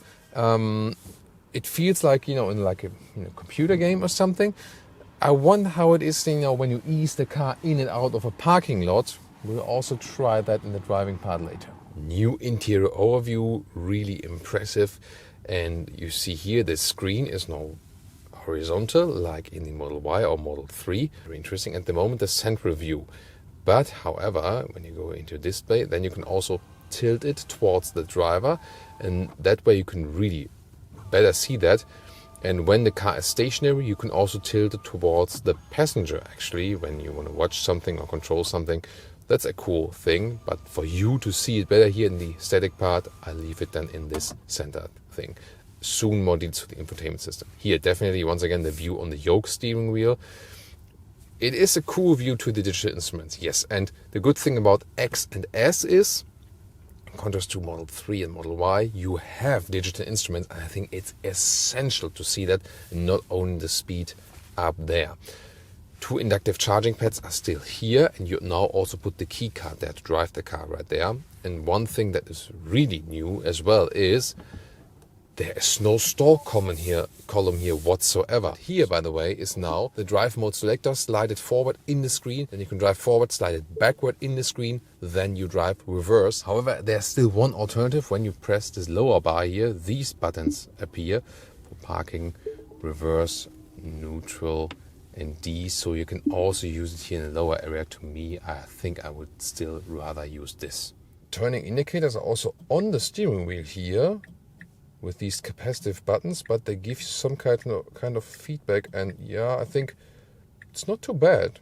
And on the right side here for the cruise control, and here also for the voice input, a separate button now. And then here the instruments, they change when you have it in drive, then the speed right here. So pretty clear and crisp, everything I need, and definitely prefer to see the speed while driving. And when you have the navigation set, on the left side you also see a small map. The screen here with the map integration, wow, that's really responsive. Way to go. It's really, really very cool. And then once again here with drive, reverse or park. Here you can also open the doors, for example, or the front or the trunk. And in this classic car menu, as you know from Tesla, here you can set your settings here, for example, the plaid acceleration mode, or also if you want to go for chill, a little bit more drawn back, for example. Lights, here you can also activate the daytime running lights. When we're filming outside, we like to do that. Display, you can also change the brightness. This at the moment the dark mode. There's also the light mode, but for camera filming, yeah, it's sometimes just too bright, or you can leave it on auto, then it's automatically adjusted. As for the climate unit, here also you switch between heat and cool. That way I can activate the seat cooling or seat ventilation, and here then the seat heating. Both at the same time, not really possible. Or voice control. Activate seat heating. There we go. And the voice control really works very, very nicely. And this is also direct access to the rear view camera here. They still don't offer Apple CarPlay and Android Auto because they say, hey, our system is the best ever, and then we don't need Apple CarPlay and Android Auto. I don't agree with that. Their system is really cool, offers a lot of possibilities. But I think you should still give the customer a CarPlay connection if, customer wants to. By the way, if you see these weird lighting effects in the screen, that is just on camera and not for your real eye. There we see it, but it's really just on camera. You don't see it with your eyes. Lower middle console, still 2 inductive charging pads for your phone. And then this is kind of like a split opening. You slide this one open here, or you can also slide it to half. Like this, and then even further this one open and the cup holders away, and then there's more space underneath. And then under the armrests, just lift it like this and even more space. And here when I want to get out again, here, press the door, and you see here it almost opens completely. It's a very good comfort feature. And then when I hit the brake, I can close the door. It's a very nice comfort feature indeed. But what happens when someone is standing on the outside? A small kick. And when you close the door here, what about that? Yeah, you feel it, but it doesn't hurt that much. Yes, these Falcon doors are still very spectacular, and you see they also can open in quite narrow spaces, narrower than you think actually. And here with 1.89 meters or 6'2", I can still stand underneath them. So the setup is 5-seater, 6-seater or 7-seater for the Tesla Model X. That has been unchanged. Unless you go here for the most powerful plaid version, then there's only the 6-seater. And the space behind the driver's seat is actually, put that all in the back, is not that plentiful. So when I'm driving here, you see it does work with the legroom, but it's not too far. Yes, I'm always using a lot of seat space, so it does work for tall adults, but close actually. What about the headroom? So when you come a little bit closer, and you can also come here inside and see here behind this seat, the thing is like there is this glass roof here also, and then you still have enough headroom left. So here, here it's just a little bit closer. And by the way, if you've seen that I'm a little bit banged up, yeah, actually I had an accident in soccer practice, so I got shot literally, and so I look a little bit that I was, in a fight. So yeah, I began soccer practice now more intensively again since Germany dropped out of the World Cup. I think there need to be some replacement players, right? So, and a good thing here with the 6-seater is you can basically go through here. The kids love it actually. You can install ISOFIX child seats here and here, but then you can basically crouch through here through the next bench. You now also get here this screen in the rear, and there you can, for example, control the vents here, and that looks really fancy. And for this digital solution, it's quite easy to control. So gone are the manual days for the vents. More and more manufacturers go in this direction indeed to control the vents by that. By the way, this screen will also be used for streaming, so you can also watch them here in the rear while driving. For example, watch some Autogefühl, of course. There we go. Yay! And hit subscribe if you haven't done so far. And while I'm watching the newest episode here, oh, by the way, here subtitles we always offer now English subtitles as well to turn off or on, depending on your liking. So if you have problems with hearing, that's of course for you. Or maybe also when you are in a situation where you can't listen to sound, then you also have the subtitles. And in the lower part here, 2 USB-C chargers and cup holders. They fold out in a premium way. Also, you know, have a little bit flexible here. So it's actually a very nice solution. And here in the third seating row, yeah, I can squeeze myself through here. No ISOFIX. And well, as a tall person, you cannot fit here behind these seats with your legs, but I can squeeze my legs somewhere here in the middle, so at least you can go somewhere. For emergency situations, it works. It's more the case of children that are not that small, that they still need a child seat, but not as tall yet.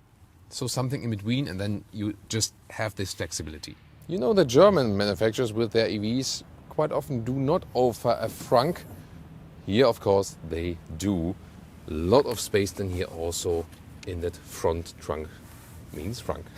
And now the trunk, here we go.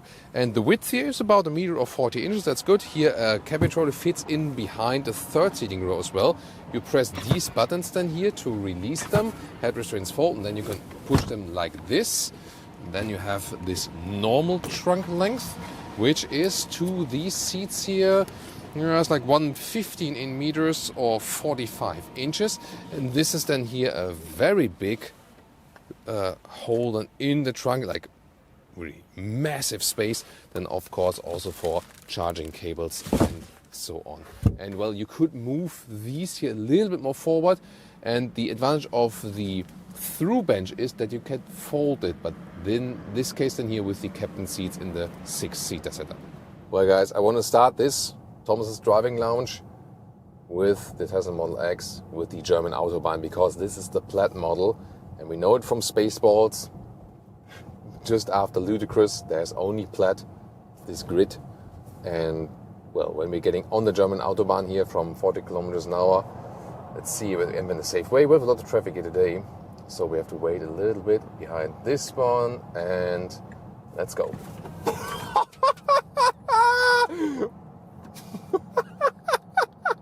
Did the glove box just open and everything fall out of the glove box? You can scream, it's okay. You just hold your breath, right? Did that just happen? Okay, from 80 kilometers an hour, one more time. Holy 140. Oh my gosh. And now from 100 kilometers an hour, let's see if it's still something. And that's 200. Oh my goodness. Oh.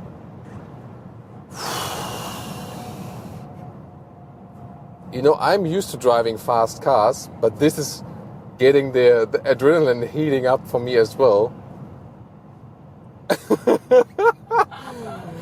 Oh, whew. Yeah, that was something incredible. And I really have to check the time codes for the acceleration in there. That is really something. So it is not something for everyday driving. And yeah, indeed, it is so fast that it's not that safe to do it, definitely not. So please don't repeat this at home. Yeah, at home of course not, but you know what I mean. So for everyday driving life, I would rather, I'm even a little bit dizzy now in a way. Wow, that is like here, you can also pick the chill mode, for example, and then when you accelerate then, you know, the throttle is just a little bit delayed. But however, you can always push it through. It's a little bit more still, but even then, you don't get the full acceleration, even when pushing it through. So in chill mode, it's really chilled out, is definitely more relaxed. Sport would be something in between. And plaid then, oh yeah, I want to raise that 350Z. And plaid then, of course, with the full performance, full acceleration. But that is something out of this world indeed. Here now the yoke steering on the motorway is actually quite good. So that's no problem at all. Also when you do some lane changes here, for example, then it's fine. And then I'm really positive about it, because it kind of enables me a better view to the front, not only to the instruments, but also here it's unobstructed. So I really like it on the motorway. And as for the reactions here, it's quite direct indeed. And for the lane changes is all fine. I think it's really later on go on depth than on, you know, parking in and out on the parking lot and so on. But here for the motorway, it's actually totally fine. And maybe also one more step towards this autonomous plan that Elon Musk has. And suspension-wise on the motorway, since we have the air suspension here, we have good comfort also, especially this air suspension is working well when you have some waves, you know, that everything is even out. Still, it's set on a more or less sporty tone that you don't have too much shaking up effect. The thing is with sedans versus SUVs, when you start driving, they always first feel more comfortable here in these SUVs. But then when you drive a little bit longer, this shaking up effect of a higher center of gravity can be a problem. However, since we have the all-EV here, batteries are placed in the lower part, and then the center of gravity is also low, and therefore you also don't have too much difference between SUV driving and sedan driving in electric vehicles. That's definitely a very interesting thing to have. The overview here, by the way, is quite good. Also the view to the sides. Just a small back mirror here has always been the thing with the Model X to the rear view there. It's a little bit limited as for this respect. Cruise control, one click for the normal cruise control, then you just set the speed, and double click, like you had this double click on the stalk column before, for the autopilot feature. And again, autopilot doesn't mean it's full self-driving yet in a way. However, it has active lane keeping assist right here. You are still supposed to keep your hands on the steering wheel, but you see here it also holds the lane, but never trust 100% in it. And now we are free to go once again for acceleration. Let's see, we may go for before this one. Now from 100 kilometers an hour, one more acceleration. You ready?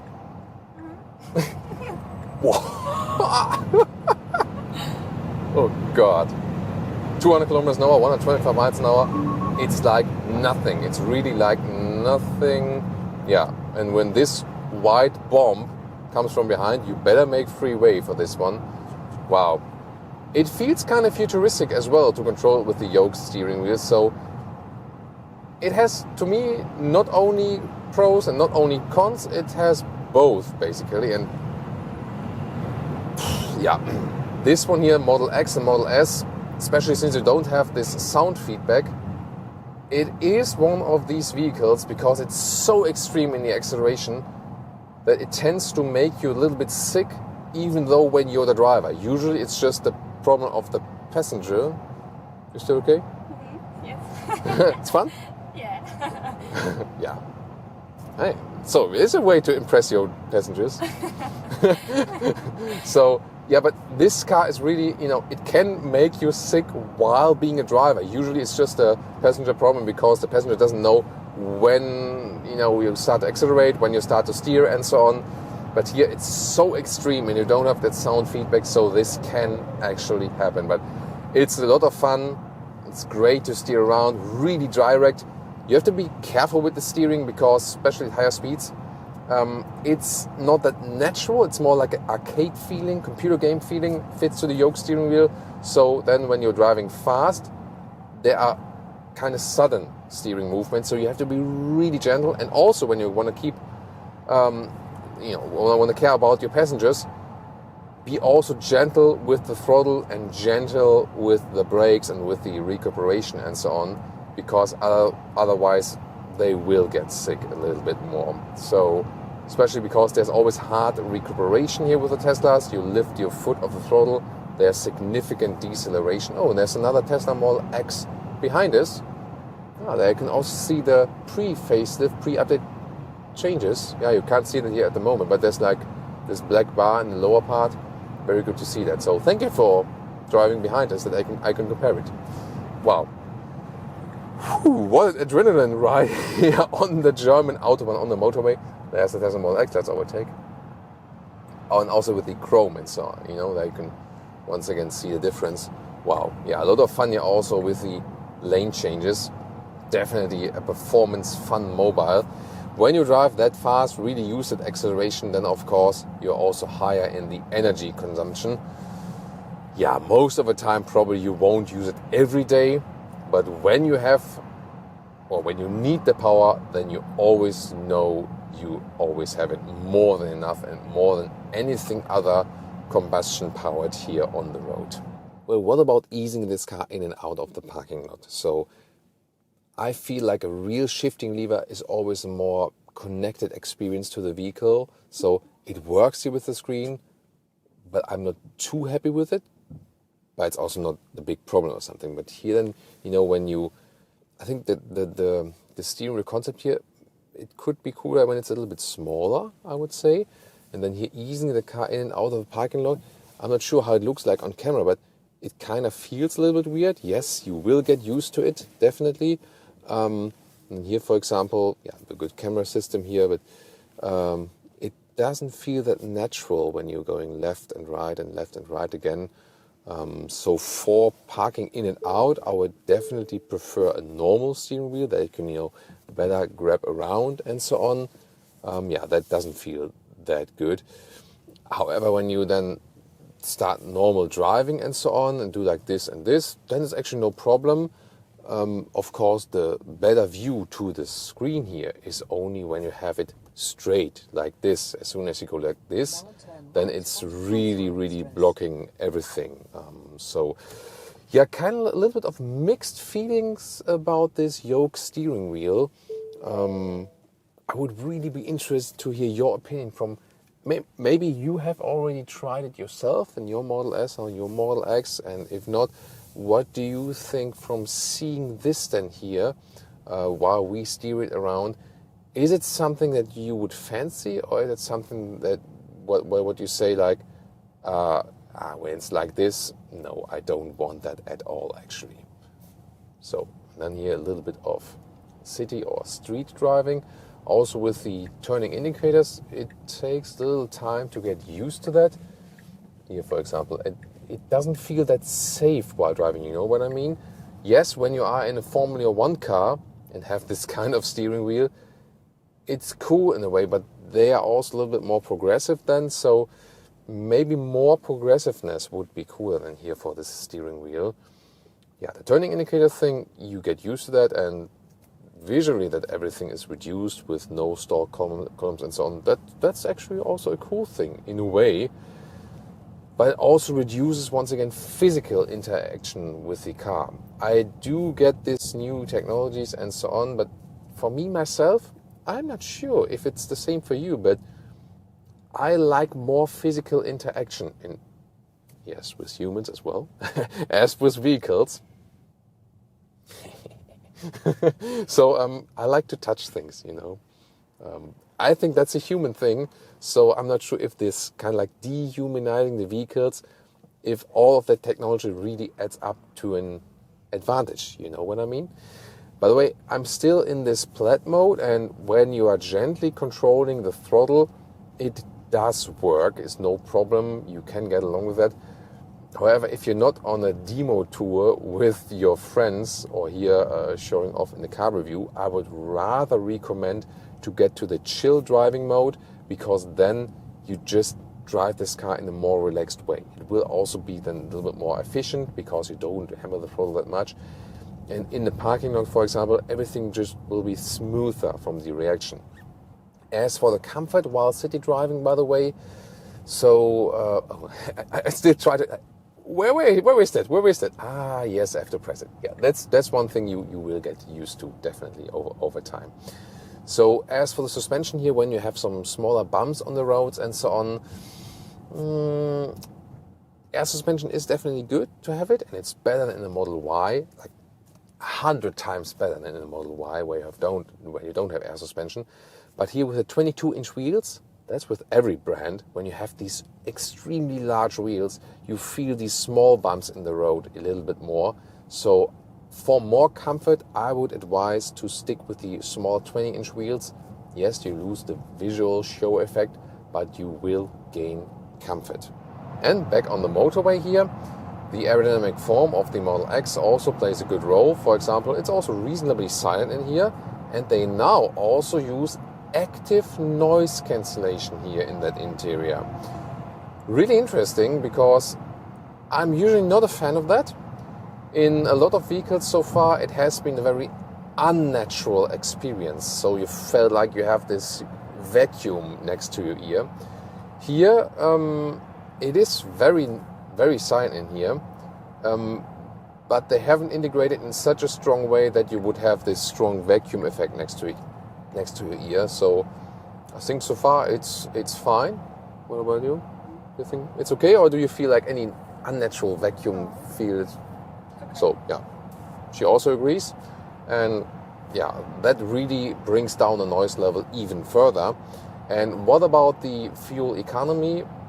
Of course, always fuel economy. Yeah, that's what we always say. Energy economy then in this case. Always depends, of course. And now I try to go more like cruise control motorway, more steady speeds and so on.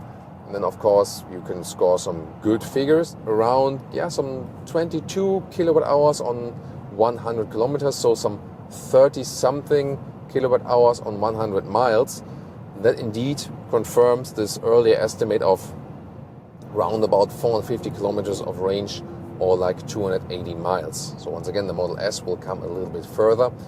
You can also bring this one further if you drive super efficient, have more low speed experience and so on. And of course, if you use this acceleration all the time and high speed, then the range will drop down. Very interesting or important fact is here also, it is quite cold here today, and we still score these figures. So first of all, and motorway, so aerodynamics top, and also this new heat pump. Model S and Model X get the heat pump now, and that's why we also don't have a bad effect now here in winter. So this heat pump system reduces the difference between summer and winter range of these electric vehicles. So a very good feature to have. So it's not a new SUV at all here, but with all these updates they have done, I really say I'm impressed. They have stepped up the game and put it really into a modern era here without changing the model like completely, without presenting an all-new model. They've really made very, very good and significant updates. So overall, yeah, I think this sets it back to one of the benchmark EV SUVs here in this segment.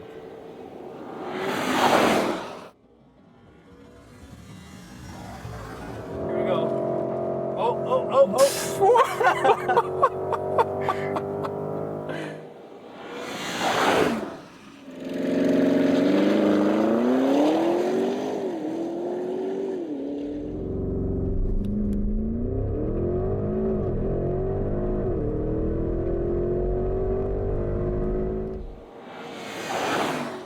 It's literally hot here today, out in the Swedish desert, so to speak, with the Porsche Cayenne Turbo GT, a racetrack feature with the hottest Cayenne.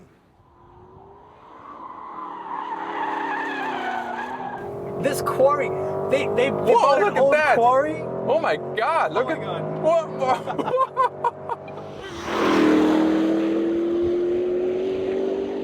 We're in Gotland, Sweden for you with an all-new racetrack, and this island here is called the Swedish Majorca because it's always so hot here. And fitting to the hot wheels here with a Cayenne Turbo GT with an even stronger styling, lower end, big air intakes, LED lamps as standard, and the color here is called Arctic Grey with special wheels. And we also have other color choices for you, a green one, is it maybe German racing green, with the so-called neodyme wheels in that golden color, or maybe all black for you, with the black wheels, and another choice for you, the chalk color, a very interesting one. We also know it from the Panamera, for example.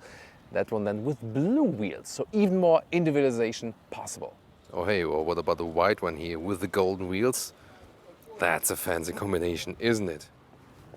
Top speed of this thing, 300 kilometers an hour or 186 miles an hour, the fastest Cayenne yet, and also the quickest. Soon more with the engine details. Whew. It's really hot in here right now. So then, 22-inch wheels are standard here in this neodyme color. Carbon ceramic brakes are also standard for this top-of-the-line model, and rear axle steering and anti-roll control. So everything the Cayenne offer, you get with this vehicle. Also, the standard air suspension sits 17 millimeters lower than with the normal turbo and 7 millimeters lower than with the GTS. So even lower than anything else, and more carbon fiber use. It has the sports lightweight package, means carbon fiber roof, and also special here for this version, another carbon fiber flap, and also even stronger rear spoilers. So actually 2 rear spoilers, one here, the second one there, and that brings just additional 40 kilograms, so almost 80 pounds of more downforce there in the rear. And you maybe also see that this is the Coupé of the Cayenne. So the Turbo GT only available as a Coupé and only available with 4 seats. The Turbo GT has a wider track, and also they increased the negative camber angles, so it's even sportier than, and yeah, actually even racetrack optimized. They have a 7-minute 38 seconds mark on the Nürburgring Nordschleife. 3.3 seconds is the acceleration figure, by the way. And there's this very special titanium exhaust, and when it's really hot, then the blue part here does really glow in blue. And then we also have a carbon fiber diffuser.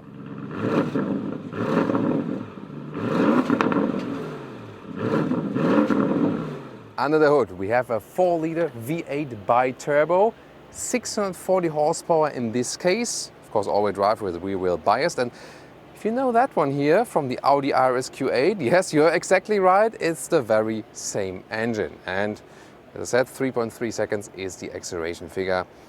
Let's see. Key fob, light and Porsche structure, and then door closing sound.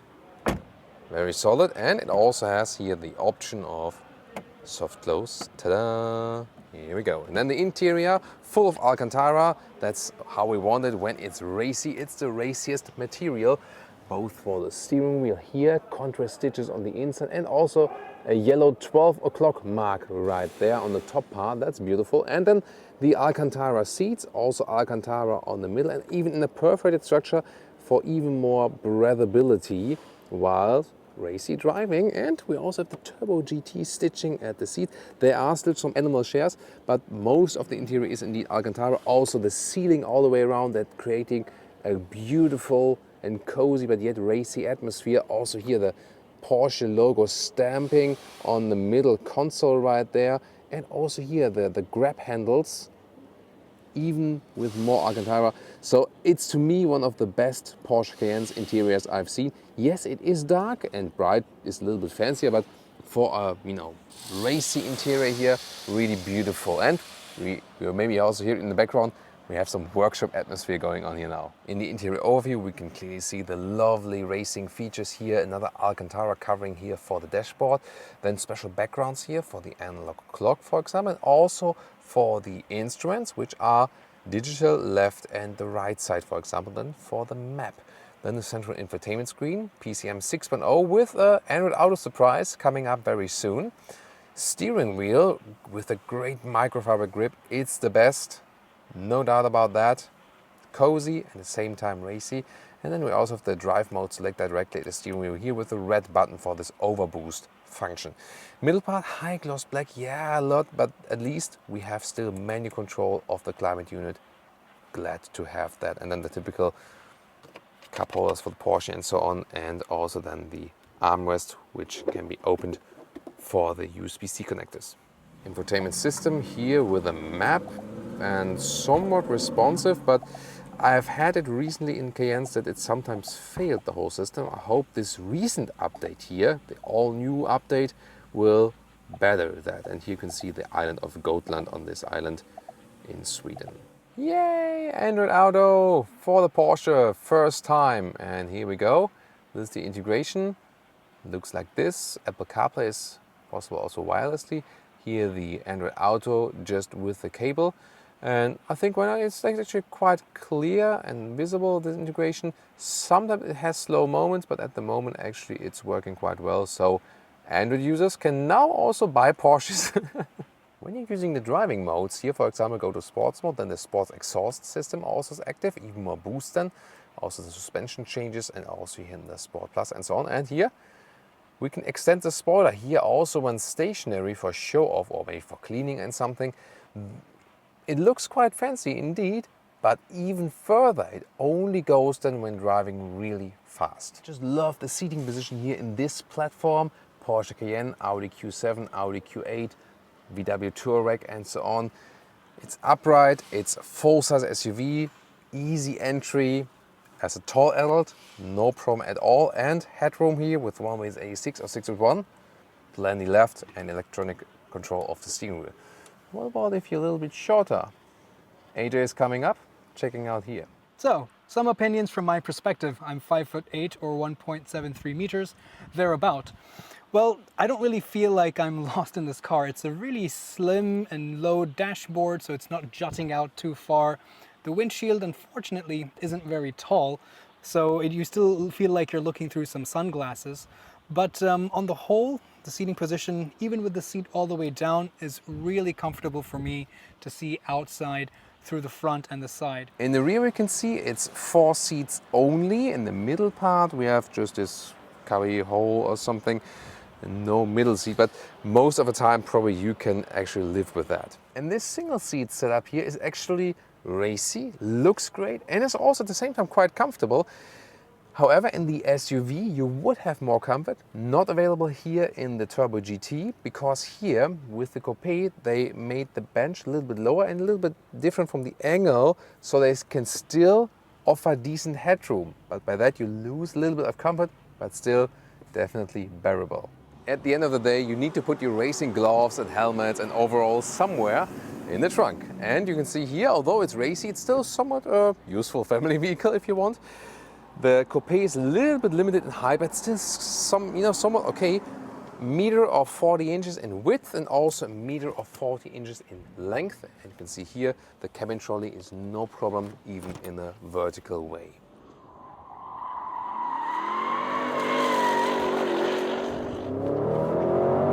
Welcome guys to the racetrack. Woo! First time on the Goatland Ring. This track was, at the time we shoot this video, recently opened, and it's supposed to be a mix of Nürburgring Nordschleife, Spa Francorchamps and Bilsterberg, and let's see what's awaiting us. Yeah, this is brand new. I think they finished this racetrack in May, so this is a crazy racetrack you've never heard of. Similar to Ascari in my opinion, but bigger. What is this vehicle? Oh my god, it's a pretty tight track. Whoa, I mean, we're driving an SUV and of course, you feel the weight and a little bit of a body roll, but I mean, considering it's an SUV, you have to bite yourself and remind it that, hey, this is an SUV and it really feels like a sports car. Wow. Well, Thomas, maybe when you're driving, and I'm waiting to get behind the wheel, but as a co-driver, I really feel the body roll a lot more. So I mean, of course, it's really good, but I feel it a lot more. That's interesting, huh? I feel like I'm being tossed around a lot more. I mean, the steering is so ultra precise and great grip from the Alcantara steering wheel. It's really important I can hold onto it. Oh, wow, that 4-liter V8 is also just seamless. I mean, there's no lag at all. Great acceleration out. Wow. It's a 911 Turbo in front of us as an instructor vehicle. Of course, that's a little bit unfair, right? That's the only reason I cannot catch up to him.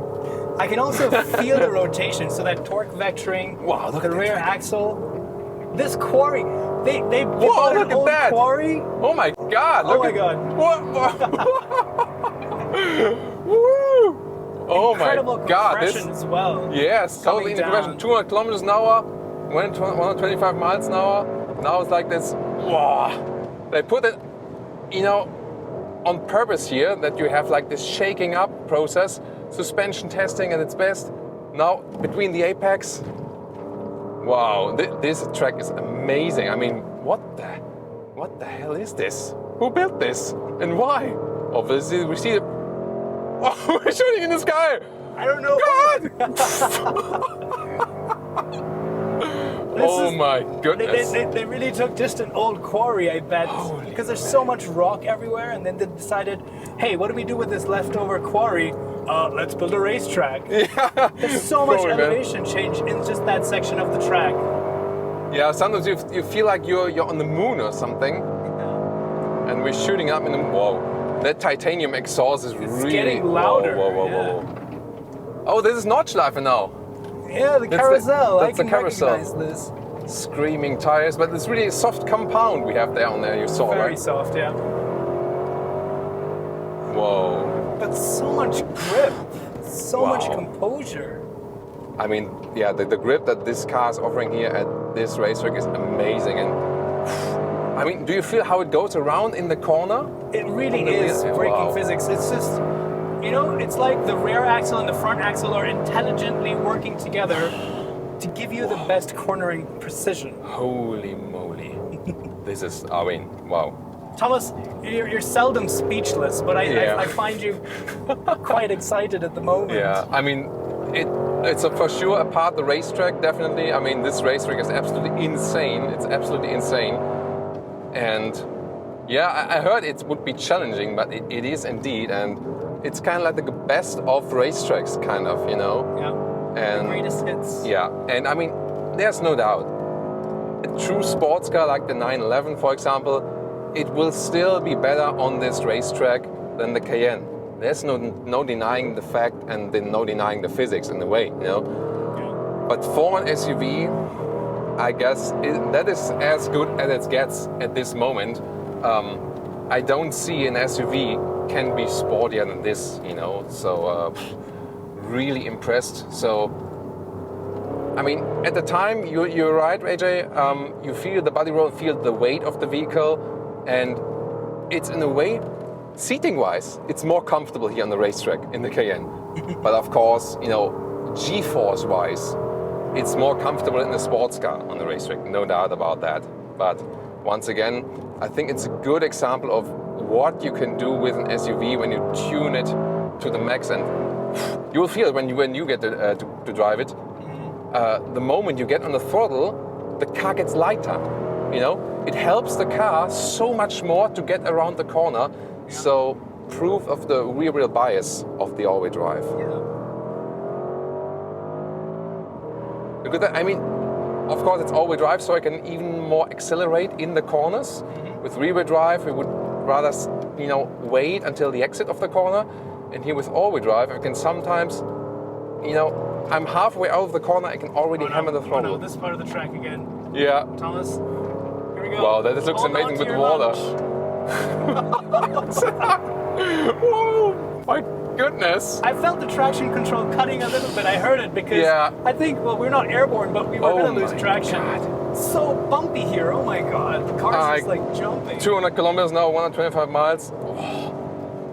Guys, I need a shower. Definitely, I need 2 showers after these laps. You need to hose the car down. Yeah. And then now straight to the moon, you know? Once Just like again, Richard Branson a couple days ago. I feel like I'm being Actually- shot into space right now. Here we go. Oh.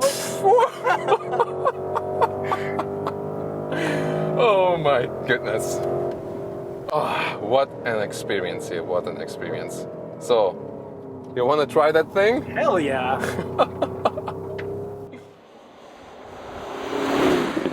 So now AJ turn, and he promised me that I can keep my lunch. So be gentle on me, I'm a bad co-driver. Be gentle on me, it's my first time. No. Oh, I know where this, you know, where the handles are here. I also have a nice Alcantara wrapped handle in the top part on the right side. So now I really know what they are for, and I promise to go gentle. I think it's a great way to understand the car and understand its dynamics a little bit better. But it seems like I'm playing a video game with a cheat code where there's no way for me to lose traction because it's just, I don't know, it's impossible. There's so much grip. it's hooking up so well. It's incredible, really is. It shouldn't be this easy to drive something this heavy, this quickly. Something is wrong. Yeah, and I have to say, I mean, considering it's an SUV, I would have imagined it worse as a co-driver.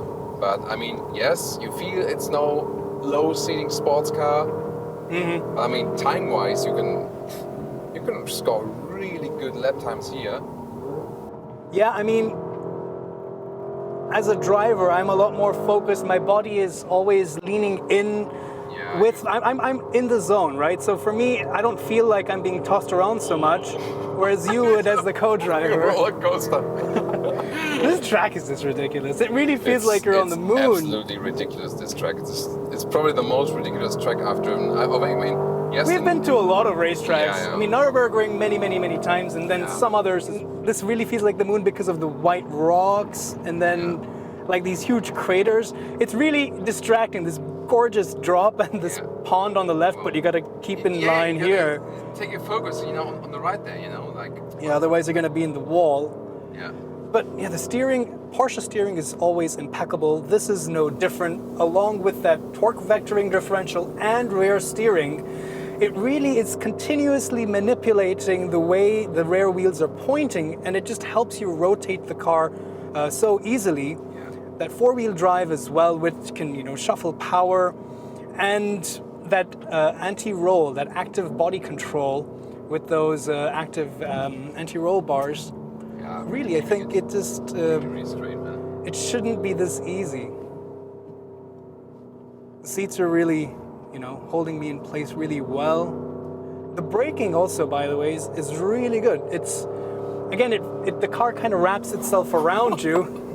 I'm taking it slow. It's a cool down lap now. Yeah, it's cool, but even at that speed, it's like the whole entrails come like. You go a little bit weightless for a moment. Yeah, totally.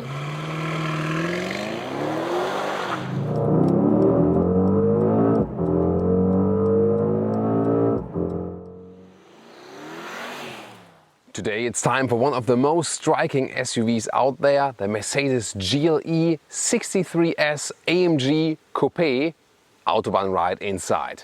In the front, a typical AMG grille, here vertical fins, and in the lower part wider than in the upper part, massive Mercedes star, but two-dimensional to hide the sensors behind it.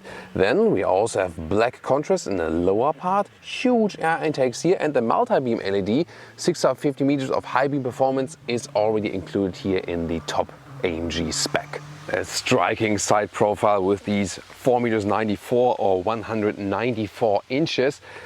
Of course, the GLE is available as the SUV like this, or here then as the coupe shape with even stronger shoulders. The 63S, sporty dimensions of course, here painted wheel arches, vehicle color, by the way, Mojave Desert Silver, so you have this kind of desert shade more.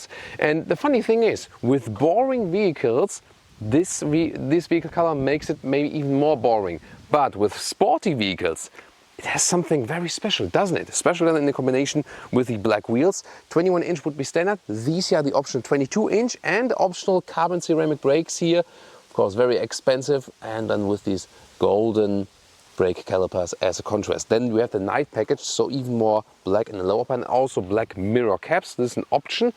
And towards the rear, we also have tinted windows. So, wow, isn't that a massive look? What a massive appearance here also in the rear, especially 3/4 rear perspective. And then an integrated spoiler lip. I think I like this subtle design as for that. GLE 63S, the S model, a little bit more horsepower, but yeah, that badging looks a little bit weird, doesn't it? Massive diffuser starting in the lower part, and these exhausts, first of all, look, wow, super impressive. But then when you take a look at it, Autogefühl fake exhaust police alert. Yeah, we won't miss that. This is here. I mean, the air goes through, but still, come on, really? And suspension-wise, the 63 models come standard with the air suspension. However, here in the AMG trim, on a stiffer note, together with the big 22-inch wheels, how will that play out for comfort? We will find out in the driving part very soon. Oh, and by the way, this one here does not feature a launch control. However, it does offer an emotional start program, they call it that way. So you have to hold down one of the shifting pedals and then at the same time press the start stop button, and then the exhaust note is a little bit more powerful because the valve is already open. Under the hood here we have the 4-liter V8 bi-turbo, over 600 horsepower, 612 plus the electric boost from the mild hybrid system here in Germany, for example. All-wheel drive with the rear-wheel bias and a lot of carbon fiber use here. 3.7 seconds is the acceleration figure. in miles per hour to 60 miles or 3.8 seconds to 1 kilometers an hour. Pretty massive. The same acceleration figures, by the way, for the Audi RSQ8 and the BMW X5 M or X6 M. Only the Porsche Cayenne Turbo GT is meanwhile faster. We also, of course, have a special race track feature with that one. Car key here with a nice unique black finish and the AMG badge. I really like this car key. Also prefer this one here over the very new ones. And also classic door handles we've seen with all new Mercedes vehicles with these adaptive door handles, which are kind of BS, I think. And door closing sound. Oh wow, this is not only solid, this is like, this sounds beautiful. Inside of the doors here still with seat controls that can be physically moved. That's way to go, how it's supposed to be. In the all new Mercedes vehicles, you might know, you've seen it from our reviews, EQS, EQE, S-Class and so on. They cannot be physically moved anymore, and that's a step backwards. So this is still the Mercedes deal we know and we like. Burmester sound system, really great surround sound, carbon fiber insert inlet, reasonable door pockets and AMG entry badge right here. Steering wheel in the AMG style and my favorite one with microfiber surface, great grip, not sweaty in summer times and warm in winter times. And here we still also have physical buttons on the steering wheel.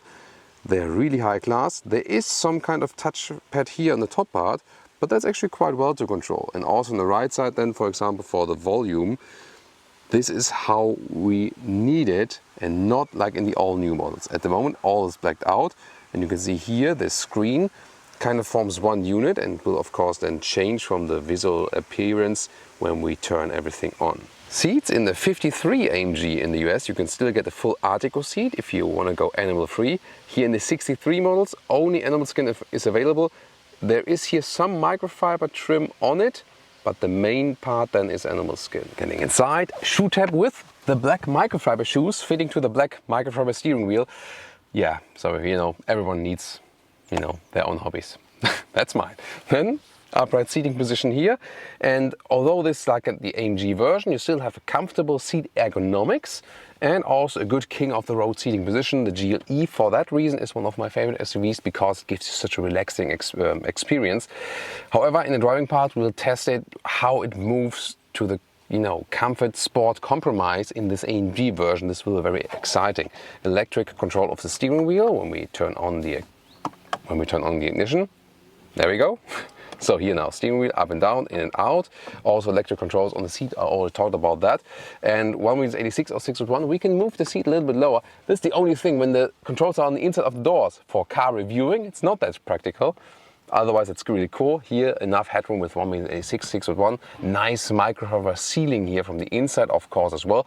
You can also get a panoramic roof if you like. Interior overview, call me old school, but if you compare the new hyper-screen interiors with screens all over the place in the new Mercedes vehicles, here the electric ones for example, and then you take a look at this one, I think this is the better layout for the cockpit, isn't it? It's still central here also with a lot of great ambient lighting. At night you can very well see it. And then 2 times 12.3 inch screens, and this is all screen I need actually. What's your take on that? Do you prefer this setup here by Mercedes or the all new ones? Steering wheel itself, again with a nice look and also good grip with the microfiber then here. Right touchpad here and left touchpad, and the left one is actually then to control something in the instruments, so I think that's a good solution. At least we have here still the hard buttons for the cruise control, and then here for the volume. This is the easiest way to change the volume while driving, definitely. The AMG models come here with these special gauges, so you can pick the driving mode right there, and when you click it also you can directly get to the individual mode, but yeah, usually I just turn it then here for example. On the left side you have something similar. You can activate the exhaust knob, but here you can also pick on these screens what you want to change.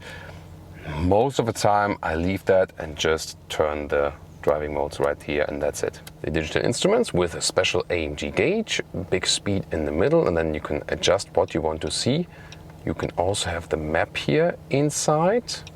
This is also possible like this, or you can also have then here the most recent guidances, and you can also put it to full screen, so you have the best map view like this. It always looks like some, you know, like some army goggles or something, like binoculars.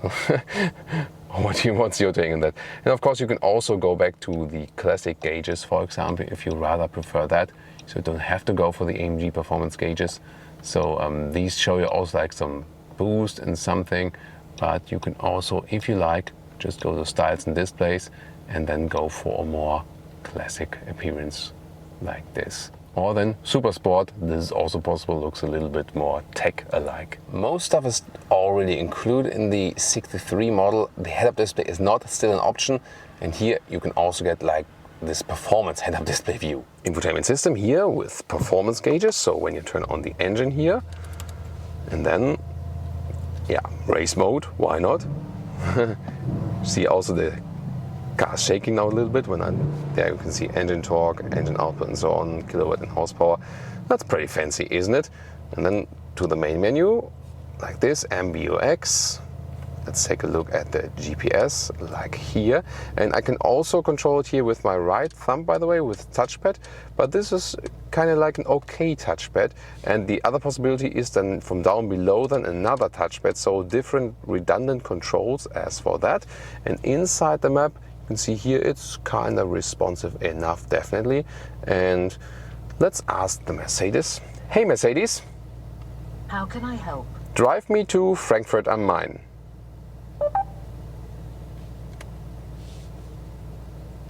So it depends on the web connection. At the moment here there's hardly any signal, so it takes longer. Route That's the guidance catch. to Frankfurt am Main is starting. Yeah, but in this case here also, you can see here, destination is set then by the MBUX. Oh, and that camera system is really nice. Rear view camera, drone view from above, and when you put in the drive gear, then front camera, reverse gear, reverse camera. That's how it's supposed to be. Apple CarPlay integration with bezels left and right, but at least, well, has a function because you can still see the temperature there, and so I can also understand it. And music listening here, I mean, this Bose sound system here is really nice, good surround sound, love that. Yes, we still have manual climate knobs and also with very nice clicking sounds, love that. Lower area, slide this one open, then inductive charging pad, USB-C connectors for your smartphone, Apple CarPlay Android Auto with wire, and then adaptive cup holders, and they can be cooled or heated. Nice. Then we have this touchpad here, but I would prefer if they would stick with the manual turning job, because when you're driving and you work with thin air, so to speak, it's not ideal. Here, classic volume jog for the co-driver. There's still a map hotkey here to access it in the infotainment system, also nicely done. And here you have, for example, possibility to tune down the air suspension, so to set it lower or higher, depending on the surfaces you face, and that exhaust button. However, it also switches around with the driving modes. And then the split armrest like this with more space underneath. In the rear we have soft touch leatherette, also the inside of the doors, and then a lot of legroom left, no problem, because these seats here from the back part have a recess right there. And this seat bench also falls a little bit backward. That is not the best for comfort and seating, but better for the legroom. Also nice carbon fiber insert here. Headroom also no problem, 4 tall adults, easy. So it's actually enough space right there, but to me not the most comfortable seating here in the rear, but on a very high level, being said that. In the middle part, not such a high middle tunnel, that's okay. And in this middle part, it's actually quite soft still, so you can easily sit with 3 tall adults here. Then you have also a separate climate unit for the rear, one more USB-C charger. And in the middle part, you have a nice armrest with adaptive cup holders like this detail work, and you can also fold the seats from here directly. However, no possibility to move the bench or something. Oh, and I found something literally by mistake. So this one here, you can put it down towards you. They can easily access the USB-C chargers now, but when you put it a little bit harder, like this, oh, then this happens. So very rarely we see something like this by Mercedes. Or is it maybe intended that I can really access some cables in repairing or something? Does anyone from a workshop know? With 655 up to 1,790 liters, you lose about 200 liters if you compare it to the SUV shape. Headroom wise, not such a compromise. Here also in length and width, it's okay. You can see here with the cabin trolley, easy, big enough trunk.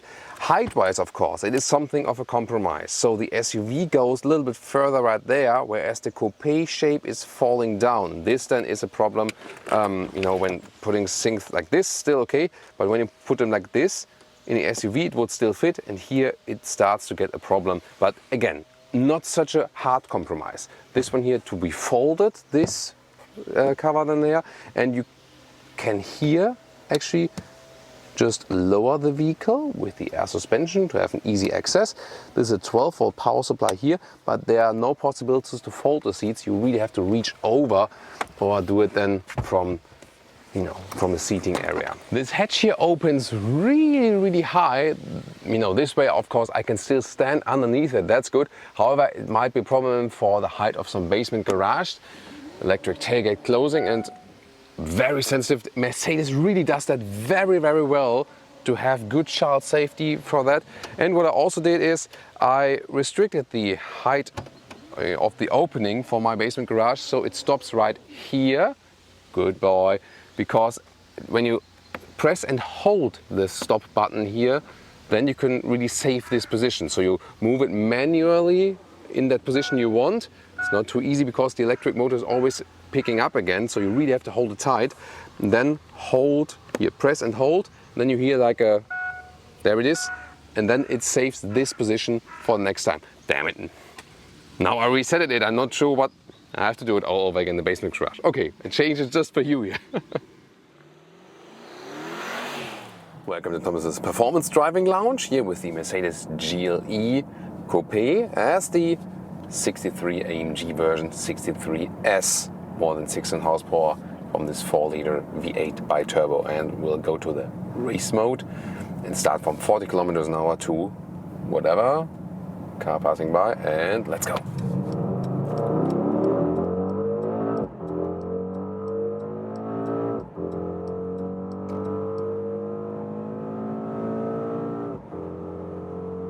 Up 200 kilometers an hour, 125 miles an hour. That went really quick. 3.8 seconds is the acceleration finger to 100 kilometers an hour from standstill, or 3.7 then to 60 miles an hour, and whoa, steering wheel really kind of sensitive at higher speeds. Look at that lane change here. The suspension stays super straight, so there's no leaning whatsoever, although it's a big SUV. But yeah, I'm not sure. I have had better steering feelings, I have to say. Kind of a little bit artificial here, especially at higher speeds, but whoa, that air suspension is set so stiff that it feels like a sports car here at high speed. The downside of that is you really do lose comfort, no doubt about that. So this air suspension is set to such a stiff trim, especially in here in the sports mode, that you don't feel at all that it's an air suspension. And when you set it to the comfort mode, here's a nice solution here with a turning knob and steering wheel. We know the Porsche introduced that, and that's better than to like search something around down here. So even when set to the comfort mode, and when there are like some splits in the road or something, maybe where bridges are being connected, or like here now, you feel them really intensively. So especially combination here, 22-inch wheels, the bigger ones. So if you go for an AMG model, stick with the smallest wheels possible that are offered to the vehicle, because this will give you, the best comfort possible. So, but once again, it proves that with Mercedes, their base models are really set way in the comfort level. Then in the middle comes Audi and BMW, both with their base models and their sport models. And then at the top end, or at the other side again, there's Mercedes comfort-wise with their AMG models. So there's like a big gap in between at Mercedes. So very interesting strategy. Whereas Audi and BMW more moved their sporty models. It's more like a smoother transition between comfortness and sportiness. Yeah, so here 100 kilometers on the motorway, by the way, and you also heard that probably. I mean, the exhaust note was there, yes, from this optional sports exhaust. But here, 100 kilometers an hour, 60 miles an hour, so a reasonable motorway speed. Super silent in here. The noise insulation is great. So seating position also upright and comfortable. So there, comfort-wise, from the noise level and the seating, this awesome, definitely. And there's also a lot of fun here to ease it around the exit of the motorway, and we'll soon have another motorway acceleration, and after that we have an agile driving up the hill. Oh, by the way, here in the tunnel you can once again see this great ambient lighting. Wow, this is one of my favorite features of this vehicle here in GLE in general.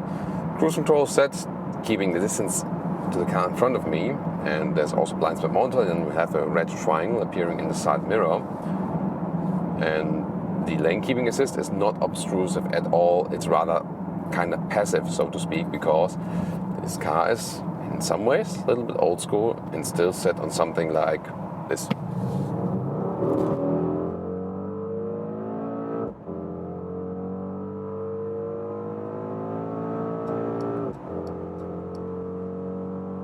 Whoa, awesome. Wow. This from an SUV, well, it feels so stable. 230 kilometers an hour, really stable here in this high-speed corner. Noise insulation still at such a great level. Wow, this is so convincing, really amazing. And I mean, BMW X5 M or X6 M and Audi Q8, RSQ8 in this case, they're all similar in the acceleration figures, and they all have, you know, their specialties and how they're different as well. Only the Porsche Cayenne Turbo GT, we recently shown that to you, that is now way like half a second faster in the acceleration figure, but all these of course come somewhat very close, and wow. I mean, you don't feel it in your ear. You're in an SUV on the one hand because it's so stable and so well to control. On the other hand, you still have this upright seating position, and you're driving a super sporty vehicle without getting back pain. That's of course one of the advantages here of a GLE AMG. Ooh, the tunnel. Remember last time I went into the tunnel with the Porsche 911 GT3 Touring and I had wheel spin while sound checking. This won't happen here, but what will happen to the exhaust? Let's see. Woo! Whoa! I think sound-wise this was even better than with the Porsche, wasn't it? Wow. This optional performance exhaust is really something. And I mean, you know that especially here in Germany we have meanwhile all these OPFs, so these auto particle filter. Listen and repeat. Auto particle filter. So that's like the filters for the petrol engines. Auto motor is like the normal petrol engine, you know. That's interesting, right? Yeah, the Germans.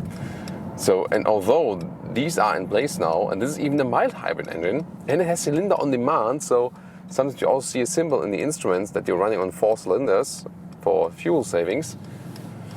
Yeah, still some 12 liters on 100 kilometers or some 20 mpg. And when you go for a 6-cylinder GLE, then you can have some rather 9 liters on 100 kilometers or more towards 30 mpg actually. And then again, you have this performance here, driving up Autogefühl's peak. Let's see here about steering, kind of light. Wow, great acceleration out of the corner. Whew. Of course, rear-wheel bias from this all-wheel drive, so it's a rear-wheel driven platform, and you have always more power at the rear, and you also feel that. The road's still a little bit wet. And here, when we have some buildings, for example, we can go back to the combat mode very quickly with the turning jog here, and then also the sound node goes down, and we are rather, you know, normally silent. So taking in care here of the inhabitants close to the ground, and as soon as we pass it here and gets a little bit more woodish again, then we can tune it up once again to the race mode or sports plus mode, and so on and so on. Of course, I would not recommend to use the race mode on public roads, so not everything I do is really to be recommended here. So we have some stuff in the car already flying around with G-forces. Oh, leaving off the throttle, have you heard that? I'm going off throttle. There is blah, blah, blah, blah, blah from that exhaust. Not sure if you can pick it up on the microphone. Whoa, that sound is really something. Didn't expect that here. And now the famous hairpin corner is to come. Let's see how the car handles there. turning in hard. Yeah, nicely done. Of course, you feel the weight somewhat, but what a great and fun performance here. Join us for a special review of the BMW X5 M competition in this case. And we will also tell you more about the BMW X6 M and talk about the competition package, what's in it and what's not. And also here the beautiful landscape around the Phoenix, Arizona area. You can already see something of that in the background. So, nice landscape, interesting car, everything of that with Thomas here on Autogefühl in exterior, interior and the sporty driving experience, as you know, in Full HD, full screen and full length. Let's go!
In the front we can see here with the BMW X5 M or the M competition adds some more features and some more horsepower, zoom more to that. Here the front grille, black, really wide, extremely large really with this vertical fin. Then lower intakes are also bigger. Mineral white is the main color here for today. Headlamps have the interesting LED daytime running light. They also come with LED from the base technology, then optional the adaptive LED, and then optional the laser light for an extensive high beam function. You can already see that with these blue accentuations. So a very impressive front. But I think, without exaggerating, it still looks somewhat elegant, but of course already pretty strong. 4.93 meters, 16'2" or 195 inches is the length of the X5. 18-inch wheels would be standard for an X5. The M model comes with 21-inch wheels, massive, and wow, what a great styling here. Looks really, really fancy. Blue brake calipers as a contrast. Then we also have more M contrast here. The black one, this is closed by the way.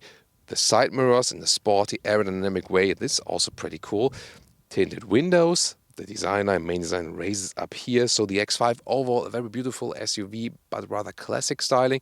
And I think here it also gives a good compromise between sporty and elegance on the visual part. And 22-inch wheels is an option for the rear.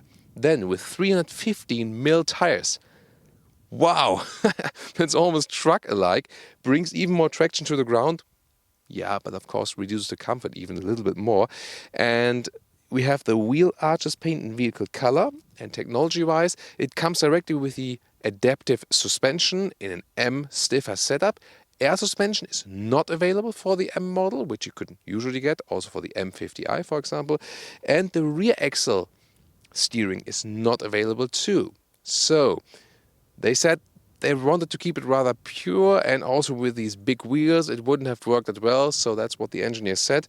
That's a disadvantage, of course. The rear axle steering really makes the car more agile and is a very interesting driving experience. also very good for parking in and out and so on. So that could be a disadvantage for this true M model. However, it comes with this rear sports differential and also the anti-tilt control, the anti-roll control, that the car is always being kept upright. I really love to put these cars in front of so beautiful landscapes. Yeah, that's cool to watch, isn't it? I hope so. Then in the rear we can see the modern tail lamps right there. It's also a big difference to the previous generation. This looks way more modern also in the three-dimensional design. And then the X5 is, let's say, rather simple in the rear layout, but of course guarantees you more space on the inside if you compare it to the X6. Then a lower black contrast here, big diffuser, a huge X5 M competition badge, and of course the exhaust here. This is the main part, 1, 2, 3, 4, and the sound, you already heard a little bit of that. What's your take on the design?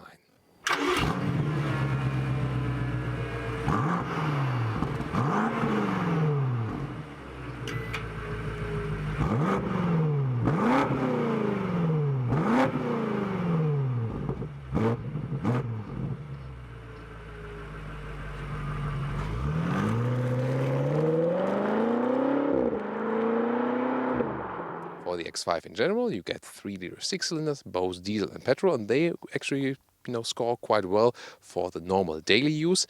Starting with the M50i, you get this 4.4-liter V8, the same as is here. Same base hardware, but here some hardware parts are also different for the true M models. Then of course a different tune. So again, 4.4-liter V8, 600 horsepower, or with the M competition, 625 horsepower. Acceleration figure is then 3.9 or 3.8 seconds to 1 kilometers or 62 miles an hour. Yeah, that's of course pretty impressive. All-wheel drive as standard with a strong wheel-way bias, and of course here you can deactivate more of the assistance systems and also the stability control, all with these M modes to give even more purist punch.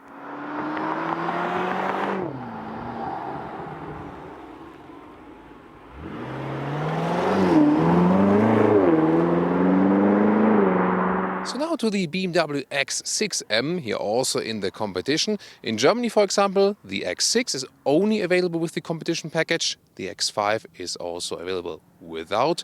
And in US you can pick with both. And the interesting thing is, so you pay, about 110k in US or 130k euros in Germany for an X5 M or X6 M. And if you want the competition package, you pay another 10 to 14 grand for that. And what do you get on the exterior? First of all, you have this shadow line here, so black frames around the double kidney, otherwise it would be a little bit brighter here. The front lower part is just a little bit different. Then you have these side fake out air takes that are also in black. If you want the special mirror caps in carbon fiber, that's even an option, even with the competition package. Yeah, so you pay a lot of extra just for this competition package. And then you get the sports exhaust in the rear that is also covered in all black. So overall on the exterior, if you have the competition package, it's even darker, brings more black to it. So overall looks a little bit more aggressive, both for X6M and X5M. And by the way, this very special color here is a BMW individual color. It's called ametrine. Well, the basic dimensions, X5 and X6, they are of course the same. The big difference is this falling roof line that looks definitely sportier. In this new generation, the X6, also with the horizontal tail lamps, it looks a little bit sleeker, more elegant than before. And it's really a design decision because, and of course practicability, because the X5 has a little bit more trunk space than in the height. We'll soon also compare it interior-wise. First the X5 again, and then we'll also take a look at the interior of the X6. So, exterior-wise, which one would you actually go for? Do you think in the M version, the X6 makes more sense? Or is it the other way around? Looking forward to your feedback. And how could it be different in driving? We'll soon find out more. But already now the information to you, whereas in the normal versions the BMW X6 has a little stiffer suspension setup, the BMW X6 M and the BMW X5 M share the same suspension settings. Notable differences are that the chassis form of the X6 offers a little more torsional stiffness, The A-pillar is flatter, and the very same seat that is used in the BMW X6 is positioned 10 mm lower inside the vehicle. Will we notice a difference in the handling due to these facts? Let's find out very soon.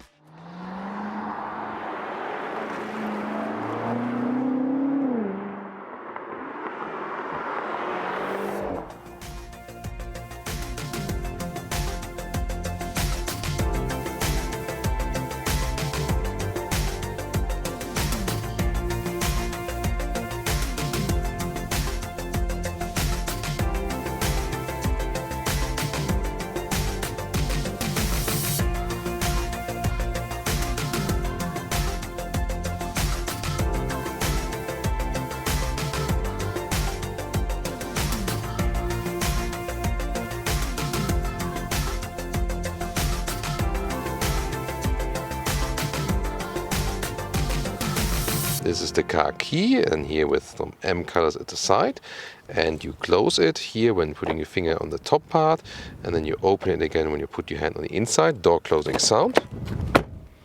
Yeah, that sounds quite solid, but I've heard it better before. Then inside of the doors right here with a tight wrapping, cool Hofmeister King design, inside everything galvanized, good build quality, really stepped up there from the previous generation. Optional Bose and Wilkin sound system. Then you have reasonable door pockets on the inside. Here you also have this quilted structure. And then X5 M competition entry badge in the lower part with some special floor mats.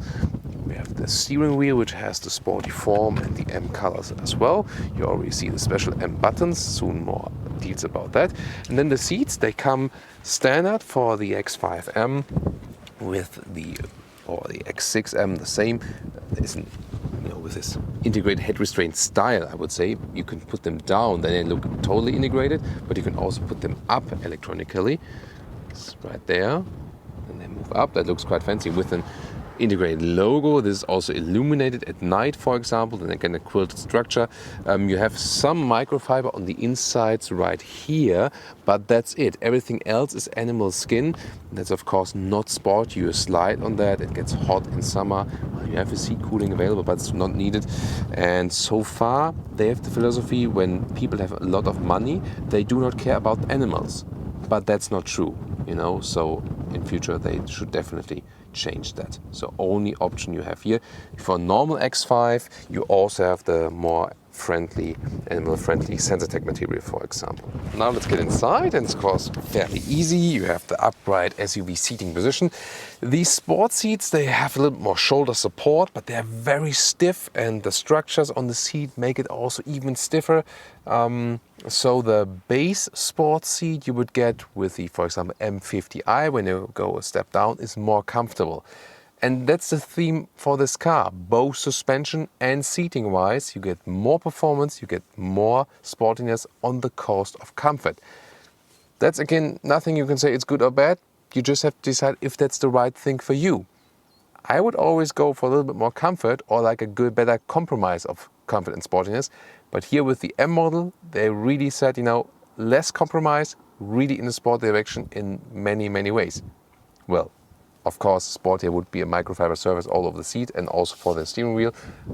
But again, as for, long-term comfort versus the sportiness and stiffness and everything, suspension and so on, have to decide about that. Headroom here is still plentiful, 1.86 or 6'1", no problem. And we also have this panoramic roof. It doesn't really matter. I mean, you have a little more headroom than when you don't have it. But here, especially in the X5, it's no problem at all. In the X6, it can get a little bit closer. Here, for example, the X5 also has this more upright A-pillar. By the way, the inside is covered here with a microfiber. That's also very beautiful and quite cozy. Steering wheel, electronic control, like this, up and down, also in and out. That's definitely very good control. Interior overview, characterized here by this deco element in carbon fiber for the M model. The climate unit is still manual, so also good to control it while driving. I like it also with the manual volume knob. Then you have the sporty steering wheel with the M contrast stitching on the inside. Then you have the special M buttons, for example, for extreme setting and a more extreme setting without stability control, but you can also individualize it in the menu if you like. Left side cruise control, assistance systems, right side volume input. Oh, and heated steering wheel is also available for this one. You have 2x 12.3 inch for the screens, all comes digital all the way. Soon more details to that. The lower part, we have a 3-dimensional badge right here for the X5 M. Competition model in this case, then also carbon fiber, and when you slide it open you can put your smartphone there with inductive charging, and CarPlay also works in a wireless way. USB-A device charger and cup holders, adaptive and heated or cooled, both available. And then lower middle console with a nice shifting lever there in the M style, and it works like that you don't like put it back or forth. That's for the manual shifting, like with the shifting pedal to the steering wheel. You put it to the right side for driving, left neutral and left front for reverse. A little bit like shifting a manual, quite funny. And then there's this classic control knob, turning, pressing or writing something on it. But of course you can also use a touch or voice input. And then you have some more M mode buttons. For example, you can change the view in the digital instruments there, and you can activate or deactivate, in this case activate the exhaust note. And last but not least, you have the middle armrest like this, slide it open, USB-C charger and some more space for all the clutter. Instruments, they come to life when you start up the car, and then you have a counterclockwise RPM right there, and yeah, sounds quite nice. And then you can see that there's space in the middle then, for example, for the assistance systems, when you have the speed on the left and the RPMs on the right. That's, you know, exactly the reason why they do that. And other than that, you cannot adjust so many things. On the right side, then you can see how the sport gauges adjust, for example, when you are in the special M modes. Here again, when you go to this M mode, then how it changes, that's how it looks like then. So yeah, that's more minimalistic and more performance oriented. And here we have the head-up display, which is standard for the X5 M and the X6 M. So you can see the speed, allowed speed, and also when you have the GPS turned on and set a destination, even some next intersections, it's really helpful. And you can also adjust the height, by the way. Here we have the rear view camera, and it's pretty cool. This hairpin line follows you. Also with the drone view from above here, you have the backup assistance. So when you go front somewhere, see, oh, it doesn't fit, I want to go back this basement garage, back in, then you can let the car do that. Steering and everything is being done automatically. This is the gesture control. So yeah, this is really funny. And we can also hear something from this Bowers & Wilkins optional sound system. So it's a very nice sound, crystal clear and very crisp. There's also the Apple CarPlay integration. It's wirelessly done, and this time it also worked the very first time, so no problem as for that. The integration is really cool, goes all the way over the screen. And other than that, you have this main menu. You can access the map right here, and it's a good visualization, and also the software, how it guides you, has always been right so far. Then you have the main menu here, but you can also access this with this turning knob and, for example, go to the driving information, where we find that the absolute minimum consumption is about 12 liters or more kilometers. We went down in now for the last kilometer, and that's about 20 mpg US, 23 mpg UK, but that's absolute minimum. You cannot score any better. Usually when you drive a little bit performance like, yeah, that's funny, then it goes up like sometimes 14, 15, even higher, or like way less than 20 mpg, more like 15 something. So have to be aware of these consumption figures. And this is the M menu, where you can change all the different stuff like engine, chassis, steering and the brakes, and also the X-Drive, the all-wheel drive. When you have DC off, then you have even more rear-wheel bias, for example. It is always already a rear-wheel biased all-wheel drive, of course. And then these things are also then changing depending on what you're doing with the buttons right there. And you can really fully individualize it. But you have to take your time a little bit for that. And always among my favorite features, the BMW wings as the lights in the top ceiling. Well, a good perspective here for the panoramic roof, especially cool for the rear passengers. You open this shade, I mean, it goes really all over the vehicle. It has also been increased here if you compare it to the other generation, and goes like, I think every dimension is like the whole roof is covered by that. And then when you open it, it's looking like this. And yeah, the closer it comes for a big SUV convertible, I would say, so leaves a lot of nice air in. Question is, if you having like really high temperatures here in the summer in Arizona, you might want to have a fixed roof still, but at least you can close this shade again if you like.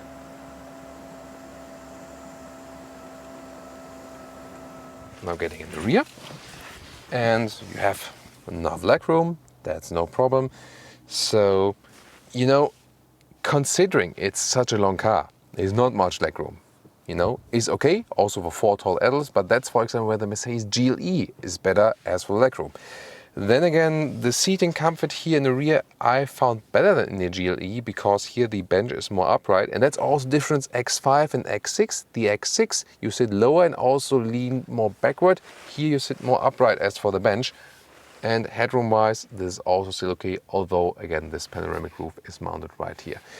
Then Isofix at the outside parts. You can flip the seats from here if you like already, and in the middle part there's also an additional climate unit available for the rear seat, and even with seat heating, but again that's even an option right here.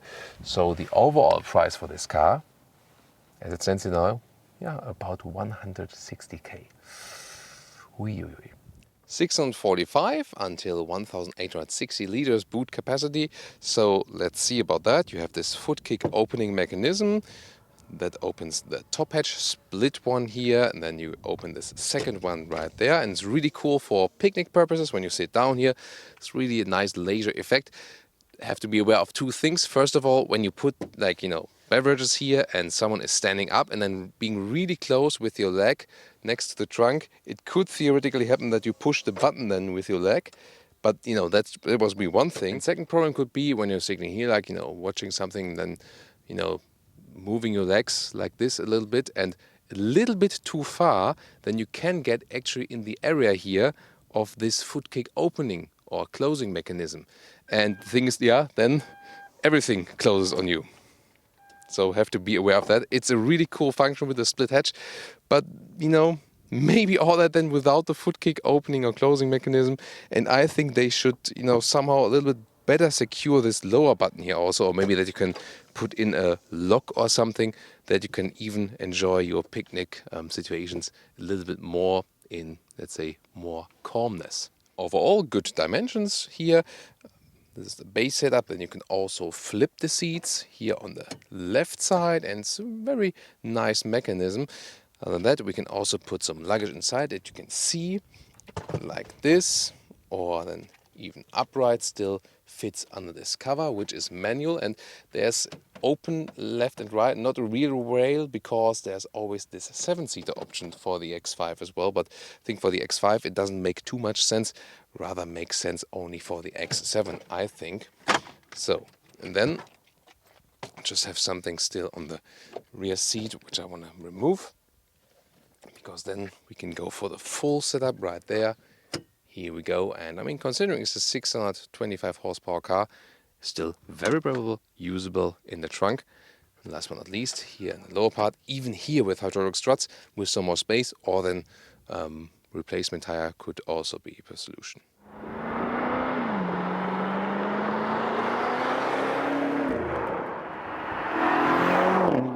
And now to the X6 M interior. So the difference is the A-pillar is flatter, so you have a little bit less space there. Other than that, we have a bright interior in this case, but that you can also go for the X5 M. I think bright, of course, a little bit more beautiful, brings more light, and also somehow the material is a little bit softer somehow than the other seat we've shown to you. The form is, you know, not really different, but the surface somehow, so this was a little bit more comfortable. Not sure what's the reason for that, but in general, X5 and X6 M, or also the non-M models, they have the same seating form, so they do not really differ in comfort. And then it just depends, like, on the very seat you pick, you know, as for the, you know, the whole trim and stuff. Again here, because the A-pillar is a little bit flatter, it's you know, a little bit more cramped in the feeling, but of course it's still big, so it's more upright than here in the X5. So the X5 feels a little bit more roomish in the front, but still, you know, you still have enough headroom. There is also the panoramic roof built in here. That is also available for the X6, so it doesn't make too much of a difference. The X5 more conveys a travel feeling, whereas the X6 more conveys a sporty feeling because everything is a little bit then more condensed here. But again, not too big of a difference in the front. Everything else you see here is basically the same. And what about the competition package? In the competition package for this 10 to 14K extra, you get these entry badges here, the special competition entry badges. That's a part of it. And then this three-dimensional logo in the middle console, we've shown to you earlier. And also this very beautiful Alcantara headlining. That is also something that's part of the competition package. And yeah, even more animal skin in the interior. That is even more a part of this competition package. By the way, you might ask yourself, so where are even more options like for 20K or something? For example, sound system or soft close. So that's another option you can add to the car or not. Then the rear, this is of course the biggest difference in X5 and X6. You see everything is a little bit more cramped in here. The legroom does not differ because it's of course the same wheelbase. But in order that you still have enough headroom, and that's actually quite okay, again 1m86 or 6'1", so the inside bolstering of the ceiling is a little bit slimmer in comparison to the X5 here, so you gain some headroom then again. And you might also see my seating position. The seat bench is lower and it's also falling backwards a little bit. That again ensures the headroom. And yeah, it's a little bit less comfortable than sit on in the X5. You sit higher, more upright, have also more traveling feeling towards the front and so on. So even especially better for kids. Still, it's reasonably comfortable here. Again, with this very reduced legroom overall, considering it's such a big car. Will fit for tall adults, no problem. But the X5 overall, a little bit more comfortable. But then again, yeah, it really rather depends on styling, design and so on, because you can live with these compromises they've done here with the X6. Well, of course, the trunk is a big difference. Not exactly the height below the cover, that's the same, but just, you know, when you put it up, when you put this cover up, folds like this, then this height, when you want to transport really high things, or maybe want to put a mountain bike in with the, you know, with the handlebars in a transverse way or something, then you're a little bit limited. But still, it's a good opening. You see here, they have some luggage inside, so you can also live with this compromise for most luggage purposes. Yeah, maybe this flap is a little bit strange, but then again, the X5 had this wobbling cover there because there's the background of the 7-seat option. So yeah, I mean, again, it's more about the styling. You can also have a good versatility here still in the X6. Some hate these SUV coupes, some love them. What about you? And last but not least, for the trunk part today, what about the child safety test? Well done.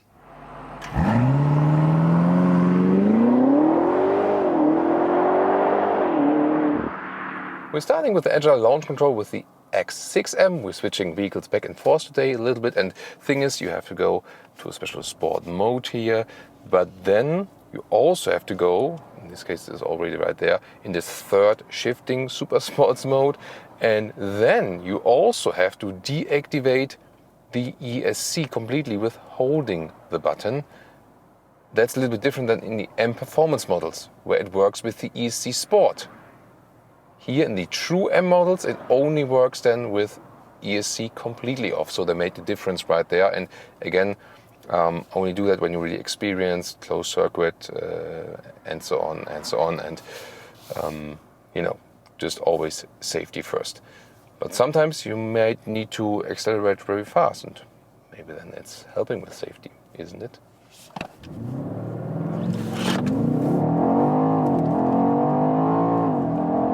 Plop, and that was already a little bit exceeded 0 to 65 miles, well almost 70, but 65 miles here the speed limit, so I stick with 65 here, and that went really quick. And earlier I did some X5 acceleration. You also see it later on in the driving part without the launch control. And the thing is, even if you don't use the launch control, you can like rev it up until like 4,000 RPM or something. So you even without the special launch control, you have a very great drive. But here with the launch control, of course, everything is optimized and there's a little bit better punch even. You also feel that, you know, G-force is a little bit more increased. Maybe we have to compare it in the G-force meter. Of course, I didn't concentrate on that one, but that will be a very interesting one. So that was the first start to our agile driving part today.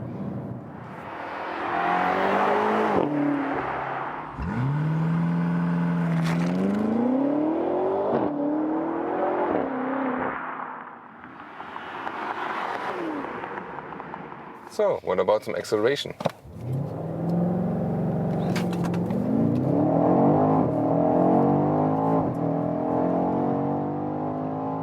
Well, that was already at 80 miles. Quite impressive, man, right? And you might wonder, why are we allowed to do that? Actually, we have this one lane, you know, kind of surveyed by the police, so we have the, you know, official confirmation to do that. Otherwise we would not be allowed to do that here. So they thought, you know, the police, the Germans are in town, let's make that road all free. So otherwise it would be 35 miles per hour. Again, I would always obey the speed limit. If not, the police told us that we're allowed to do it here in this case because they watch the road for us. And so we can also speed it up a little bit more. And this is really, wow. I mean, I'm already in this sport mode, especially here, and you heard from sound, and the steering is really crisp. You see very precise commands I can put on there. Of course, I don't exceed too much of the speed because I also have to check out to the other lane. Wow, I mean, suspension-wise, that's so stiff. In this case, it does me a favor because I can get an absolute great command of the whole vehicle. To watch this hill, wow. The anti-roll control works perfectly. You see, it's a big SUV, but here I have no roll whatsoever. Look at how little I have to do with the steering and still have so good control and input of that. Hard on the brakes. Yeah, it's also really cool with the altitude changes here, so you can really test that very well, what's going on. And again, I mean, there's really no roll from this car whatsoever, so the stiff M suspension together with the anti-roll control, it's really fantastic here. Of course, you will lose some comfort in everyday driving life, but you know, since we have the sporty funny at the moment, that's really impressive. The all-wheel drive, you've also seen that in the acceleration. The all-wheel drive evens out everything very well, so you know, you don't have this, you know, one axle concentrated acceleration. Is really distributed very well, although normally there's a rear wheel bias, so most of the stuff is sent to the rear wheels, and then of course there's more to the front the more you hammer the throttle, and that's also good for a better acceleration actually. So there's the sheriff here in front of us controlling the road. There's also another car in front of us, so we have to adapt to the speed there. Not sure what he's going to do. Maybe we'll overtake that one. I don't know exactly. But it's actually cool to have like a police escort to be able to drive fast, right? That's something, yeah, I didn't have that yet. So, I mean, why not, you know? So, shout out to all the sheriffs and policemen out there. Thank you so much for your service. And yeah, why don't we drive around together, right? So any police that wants to invite us to come over and drive some nice fast and adder rounds, we're always here for you. And the cool thing is really, I mean, we can do some slalom like stuff here. I mean, look at that. Again, no rolling whatsoever, very precise steering commands. And shifting through the modes, it's actually also a lot of fun. You know, you can be like this, very calm. You can even deactivate the exhaust mode, and then you're actually pretty calm overall. And at the moment here, for example, I mean, you can go to M1 or M2, then have the different sport modes. Here, for example, here, just a little stiffer from the suspension, so it's even stiffer than it normally is stiff, and a little bit more throttle input. On the M2 is even more limited chassis stabilization, so I can throw the car in the corners a little bit more. You maybe also saw that when I'm you know, went a little bit altitude and so on over the hill. That got me a little bit more loose, so to say, but still perfect control over this car, and even more throttle input. Steering is a little bit crisper, for example. Also sport, I have a little bit more resistance in the steering then, for example. And overall, that's, you know, it's really a lot of fun. It doesn't feel at all, you know, like driving an SUV or something. I can, you know, also drop us behind. And then what you can also do, I mean, even if you're in a normal mode, you can always go to this shifting difference here at the shifting lever. This is normal then, and when I'm going a little bit further up and even further, you maybe also hear that, then the car automatically goes a gear down and shifts differently. So keeps it rather in low gears, puts it to the higher RPMs and so on. And you know, this M dynamic mode with, you know, traction reduction and so on, you should only use it actually like closed circuits, racetrack, and so on. And I mean, it's as soon as you hammer the throttle here, everything is, you know, is coming to life, you know. However, it always depends also in which mode you are and also which gear you have put in. So if you want it even more spontaneous, you can always use the shifting pedals, go back. We can also go to this M mode to see everything here in this M scheme. That's also a lot of fun, definitely. Third gear, or go back to second. Now they're using shifting pedals. Wow. That's really some tough stuff, I can tell you guys. So, and we can also, you know, let us drop behind again, so you can hammer it once more. Here, by the way, when you hold the shifting pedal, then it goes back to this automatic mode. Here we go. Let's see if I can have like another straight to accelerate, where I can also see what's going on. So here, for example, and I can just stop again and see.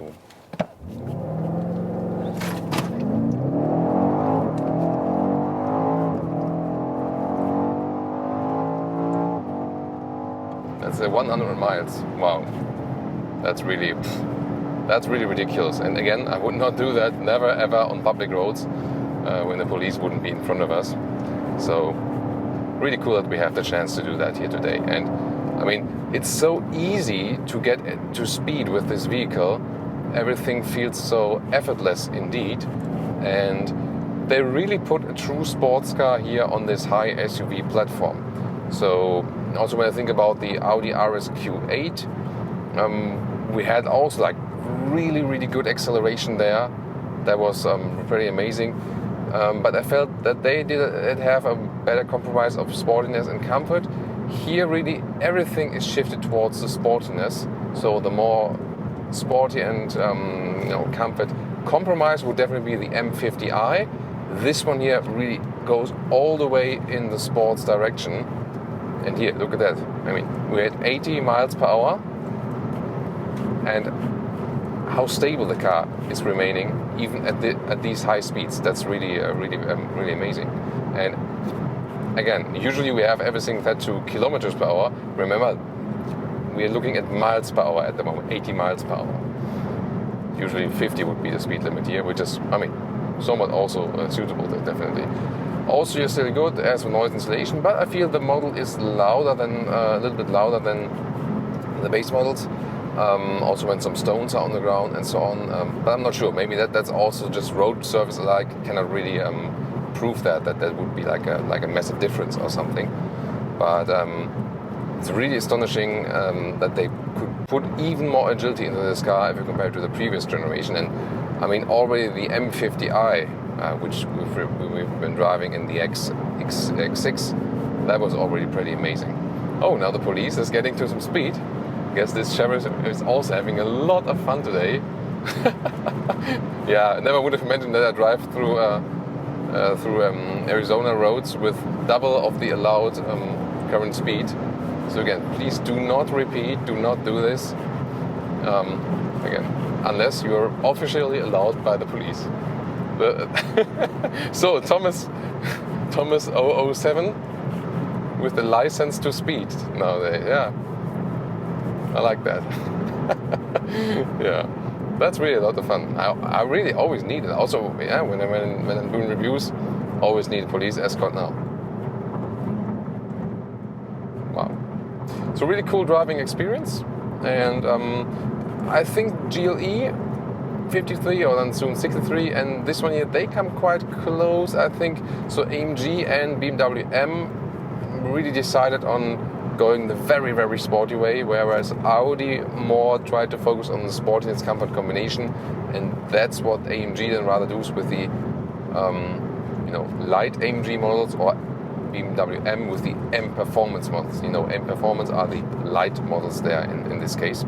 By the way, on the brakes, this is also really good. Great spontaneous acceleration, deceleration, and of course also acceleration again. Yeah, and I mean that sound, you can always turn it off, but of course sound is one of the big differences here.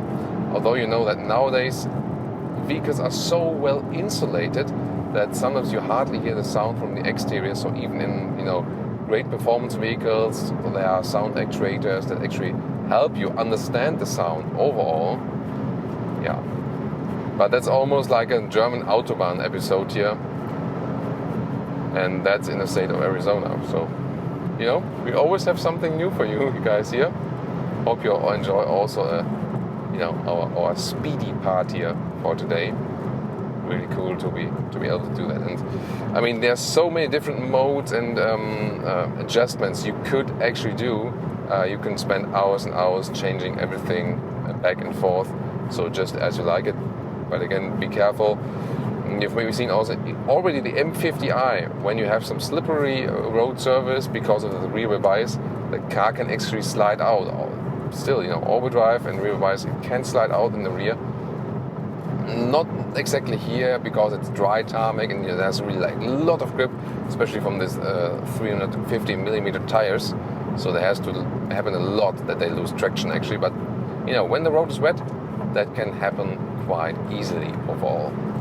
So, really sporty, quite loud, a rather extreme ride for an SUV, definitely on the course of comfort, both with seating, suspension and wheel size. Definitely you feel a lot of what's going on the road due to these massive big wheels.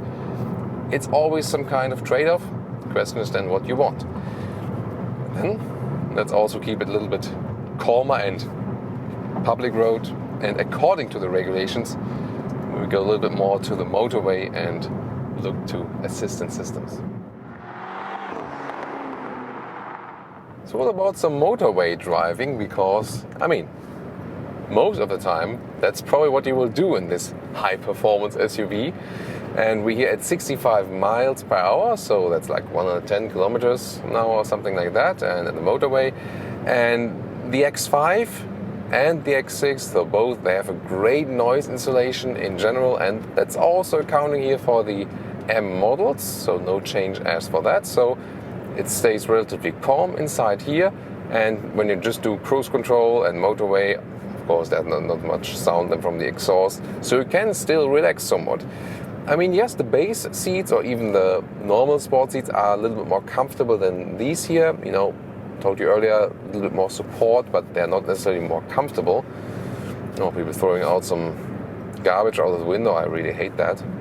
So, there's there are these videos where like this motorcycle guy, he collects like the cigarettes people throw out, and then knocks on the window, and then puts all of the garbage back to the car. That's a great action. So well deserved then. Yeah, back to the motorway driving here. Blind spot monitor in the side mirrors. That's really cool and very helpful, of course. And always nice to look at this aerodynamic form of the side mirrors. That's definitely very fancy. The X5 also has a good view to the rear because of to the side, because of the upright building form, and you have this great travel windscreen in the front. That's really cool. So yes, even if you have the M model, you can enjoy these comfort features of the car. And of course also the rest of the assistance systems. We have the cruise control, can switch it from distance control to assisted driving. that's an optional package then. Assisted driving is then that I actively keep it in the lane from the car. So here, you see the car does that itself. Always keep your hands at the steering wheel. That's how it's meant to be at the moment, still at least. And it's a rather smooth process. So what they done here with BMW is that they integrated it in a way that it's not, let's say, obstructive. Here in the M model, you can also switch that all off, yes. But most of the time you will still enjoy the assistant driving features here too. It's just a little bit more relaxed, and of course the distance to the car in front of you is being kept. And also this lane run-off protection is done with steering intervention, not with brake intervention. That's also keeping it rather smooth. So actually still quite enjoyable motorway ride here. You might ask yourself, what about suspension and what about the wheels as for the comfort? Well, yes, that's the thing. So suspension-wise, with adaptive suspension, it's a great adaptive suspension, one where you usually do not miss the air suspension. However, it's a little bit stiffer set out here, but still everyday driving life suitable. Yes, a little bit stiffer than you might want to have it, maybe, for stuff like this, but still okay. But the real comfort loss rather comes with the wheels. So because it comes standard with 20-inch wheels, and also in this case here with the option 22-inch wheels on the rear. And just when you're running, over the wide lines or something, or there are like those small humps here that signalize you're leaving or crossing the road just for safety, you really feel them in a quite harsh way. So that's the difference then. So indeed that would be better. I mean, 21-inch it is for this car, that's it, but probably I would not go for the 22-inch in the rear then. When I'm going over, it's like, maybe you also pick that up on the camera, just noise-wise. Like pop, pop, pop. Yeah, I mean, that would be more comfortable than with smaller wheels. Also, if you think about comparison to the M50i, that was a little bit more comfortable, although we also had the optional wheels mounted there. But I think overall, if you would have it like 20-inch or 19-inch, that would be way better. So, yeah, the bigger wheels, of course, because I mean, in the rear they're now 315mm tires. That's like it's massive. So that's of course better for the traction and for acceleration, so on. But it's not really necessary, So yeah, always comes with a pro and a con. But that's why we are here. But overall, still enjoyable, especially when the road is even. You can still have some decent motorway comfort. And again, I think it's also a good decision to put the assistance systems here in this performance car.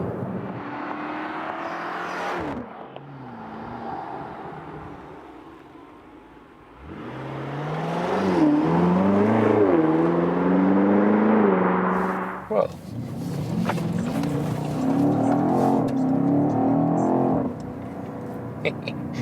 that's a comparing driving part here with the X6. Just cancel that one here. And let's also go to some funnier gauges, here again with the sport displays. So you have so many options to control this car. Once again, it can be really, there's an X7, really complicated. Also like with this M mode, because this M mode here is more about the driving assistance systems. And then again, the shifting mode here, on the shifting lever, shifting pedals, and the M modes which you can individualize and configure. So yeah, you have to get used to that. And also then to find your best setting. Most of the time, of course, you will just do DSC on and cruise in a very normal way. However, what about the difference now, X6 M and the X5 M, because now we are in the X6 M. Well, overall, they are basically the same vehicles, yes, but you do feel some more sportiness with the X6. We also feel it in the base version, so you feel a little bit more connected to the car, so like slight changes. I do miss somehow the rear axle steering, which I had in the M50i, so that is somehow missing here, I think, because it makes a little bit more special driving experience. But of course here the sound and acceleration is special, and you can just shift down the gear and then you're just right there. You can always fine-tune that how you want to have it.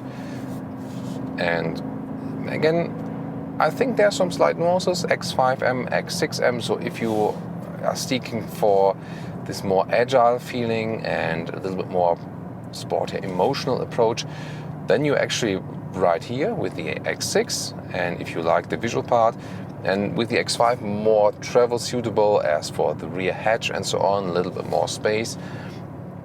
However, the power is also there, definitely. So I would say I also felt that when I was comparing the other version, the X6 is a little bit more fun, and the X5 is a little bit cooler when you are traveling then and have just some, some more flexibility, So that's the basic difference. So cool again, especially with the, very even road here now, and also pretty scenic again for you.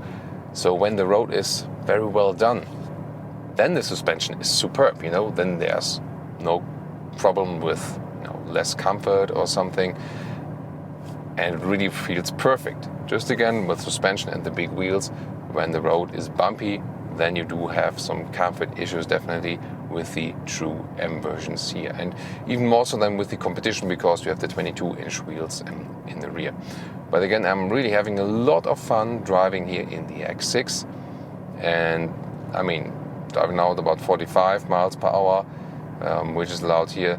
This feels like so underwhelming and it's so slow for the car overall. This is really, really very astonishingly. Also today I tested a little bit more on the motorway at higher speeds, and the thing is there, when you are in this assisted driving mode, if you want to change the lanes, that works perfectly. First of all, again, the car is being kept in the lane, and then again, when you hit the turning indicator, just like this here, then the lane change is being done automatically. You just should keep your hands on the steering wheel, and then the car switches over. So that comes really quite handy, and is very relaxing here, especially on US longer motorway rides, which are somehow, not that exciting, going very long in a straight way for a very long time. So, and then these assistance systems are really, really cool. And getting off here, just so they can accelerate once more out there. When you are in these sportier modes, by the way, here confirmed, and dynamic mode, there's more happening with the EC, for example. Again, should be not used for public roads, and especially not when it's wet. When it's dry now, of course, I have a lot of grip, but even here now, the car gets a little bit looser in the rear, so when I accelerate it out, maybe heard that here, this was also the manual shifting mode, so that was also approved. When you are in this absolute manual shifting mode, then it also sticks in the gear and does not shift up, and then you have to use the shifting pedals yourself. Just kept it in as first gear that I really had, some spin in the rear. You see, you can do almost everything with this vehicle. You just have to adjust it then to your needs, and pretty interesting rev limiter here as well. Then you can always use, for example, here to go back to the D mode, or put it to the right to go back to the manual shifting mode again. So you can adjust it, as you like. And it's always fun just to, drop yourself back a little bit, reduce the speed, and then once more floor it out a little bit. And with the V8, it doesn't have to be like the high revving sounds all the time, like I did now. It's also just fun to keep it really low revving, and then enjoying this rather sonorous sound, So again, X6 a little bit sporty even in this M version, and you somehow feel a little bit more connected to the car and the road. Then again, the question is, which focus you are really paying attention to and which one you find more beautiful. So which one would I actually take home? Which one would you take home? Tell me in the comments. The thing is, Lamborghini Urus, Bentley Bentayga, Audi RSQ8 and the Porsche Cayenne Turbo GT. These four models are all on the same platform actually, and you do feel that. They are in a way similar. The sportiest one is to me the Porsche Cayenne Turbo GT, that one would be the winner when it goes for racetrack driving with these performance SUVs. And the Lamborghini Urus is also super sporty, but that one is the most exclusive as for the exterior and interior styling, and you get a lot of nice Alcantara on the inside as well. Price winner would be the Audi RSQ8. It's just the most affordable one in the segment. Yeah, when you will talk about being affordable anyway at these prices. So here, you know, something above $100,000 or euros, like 130 you start, whereas the Lamborghini Urus or the Bentley Bentayga, even the Porsche Cayenne Turbo GT start 200k plus. And the same also accounts for the Aston Martin DBX, the Mercedes-AMG GLE 63 and the BMW X6 or X5 M.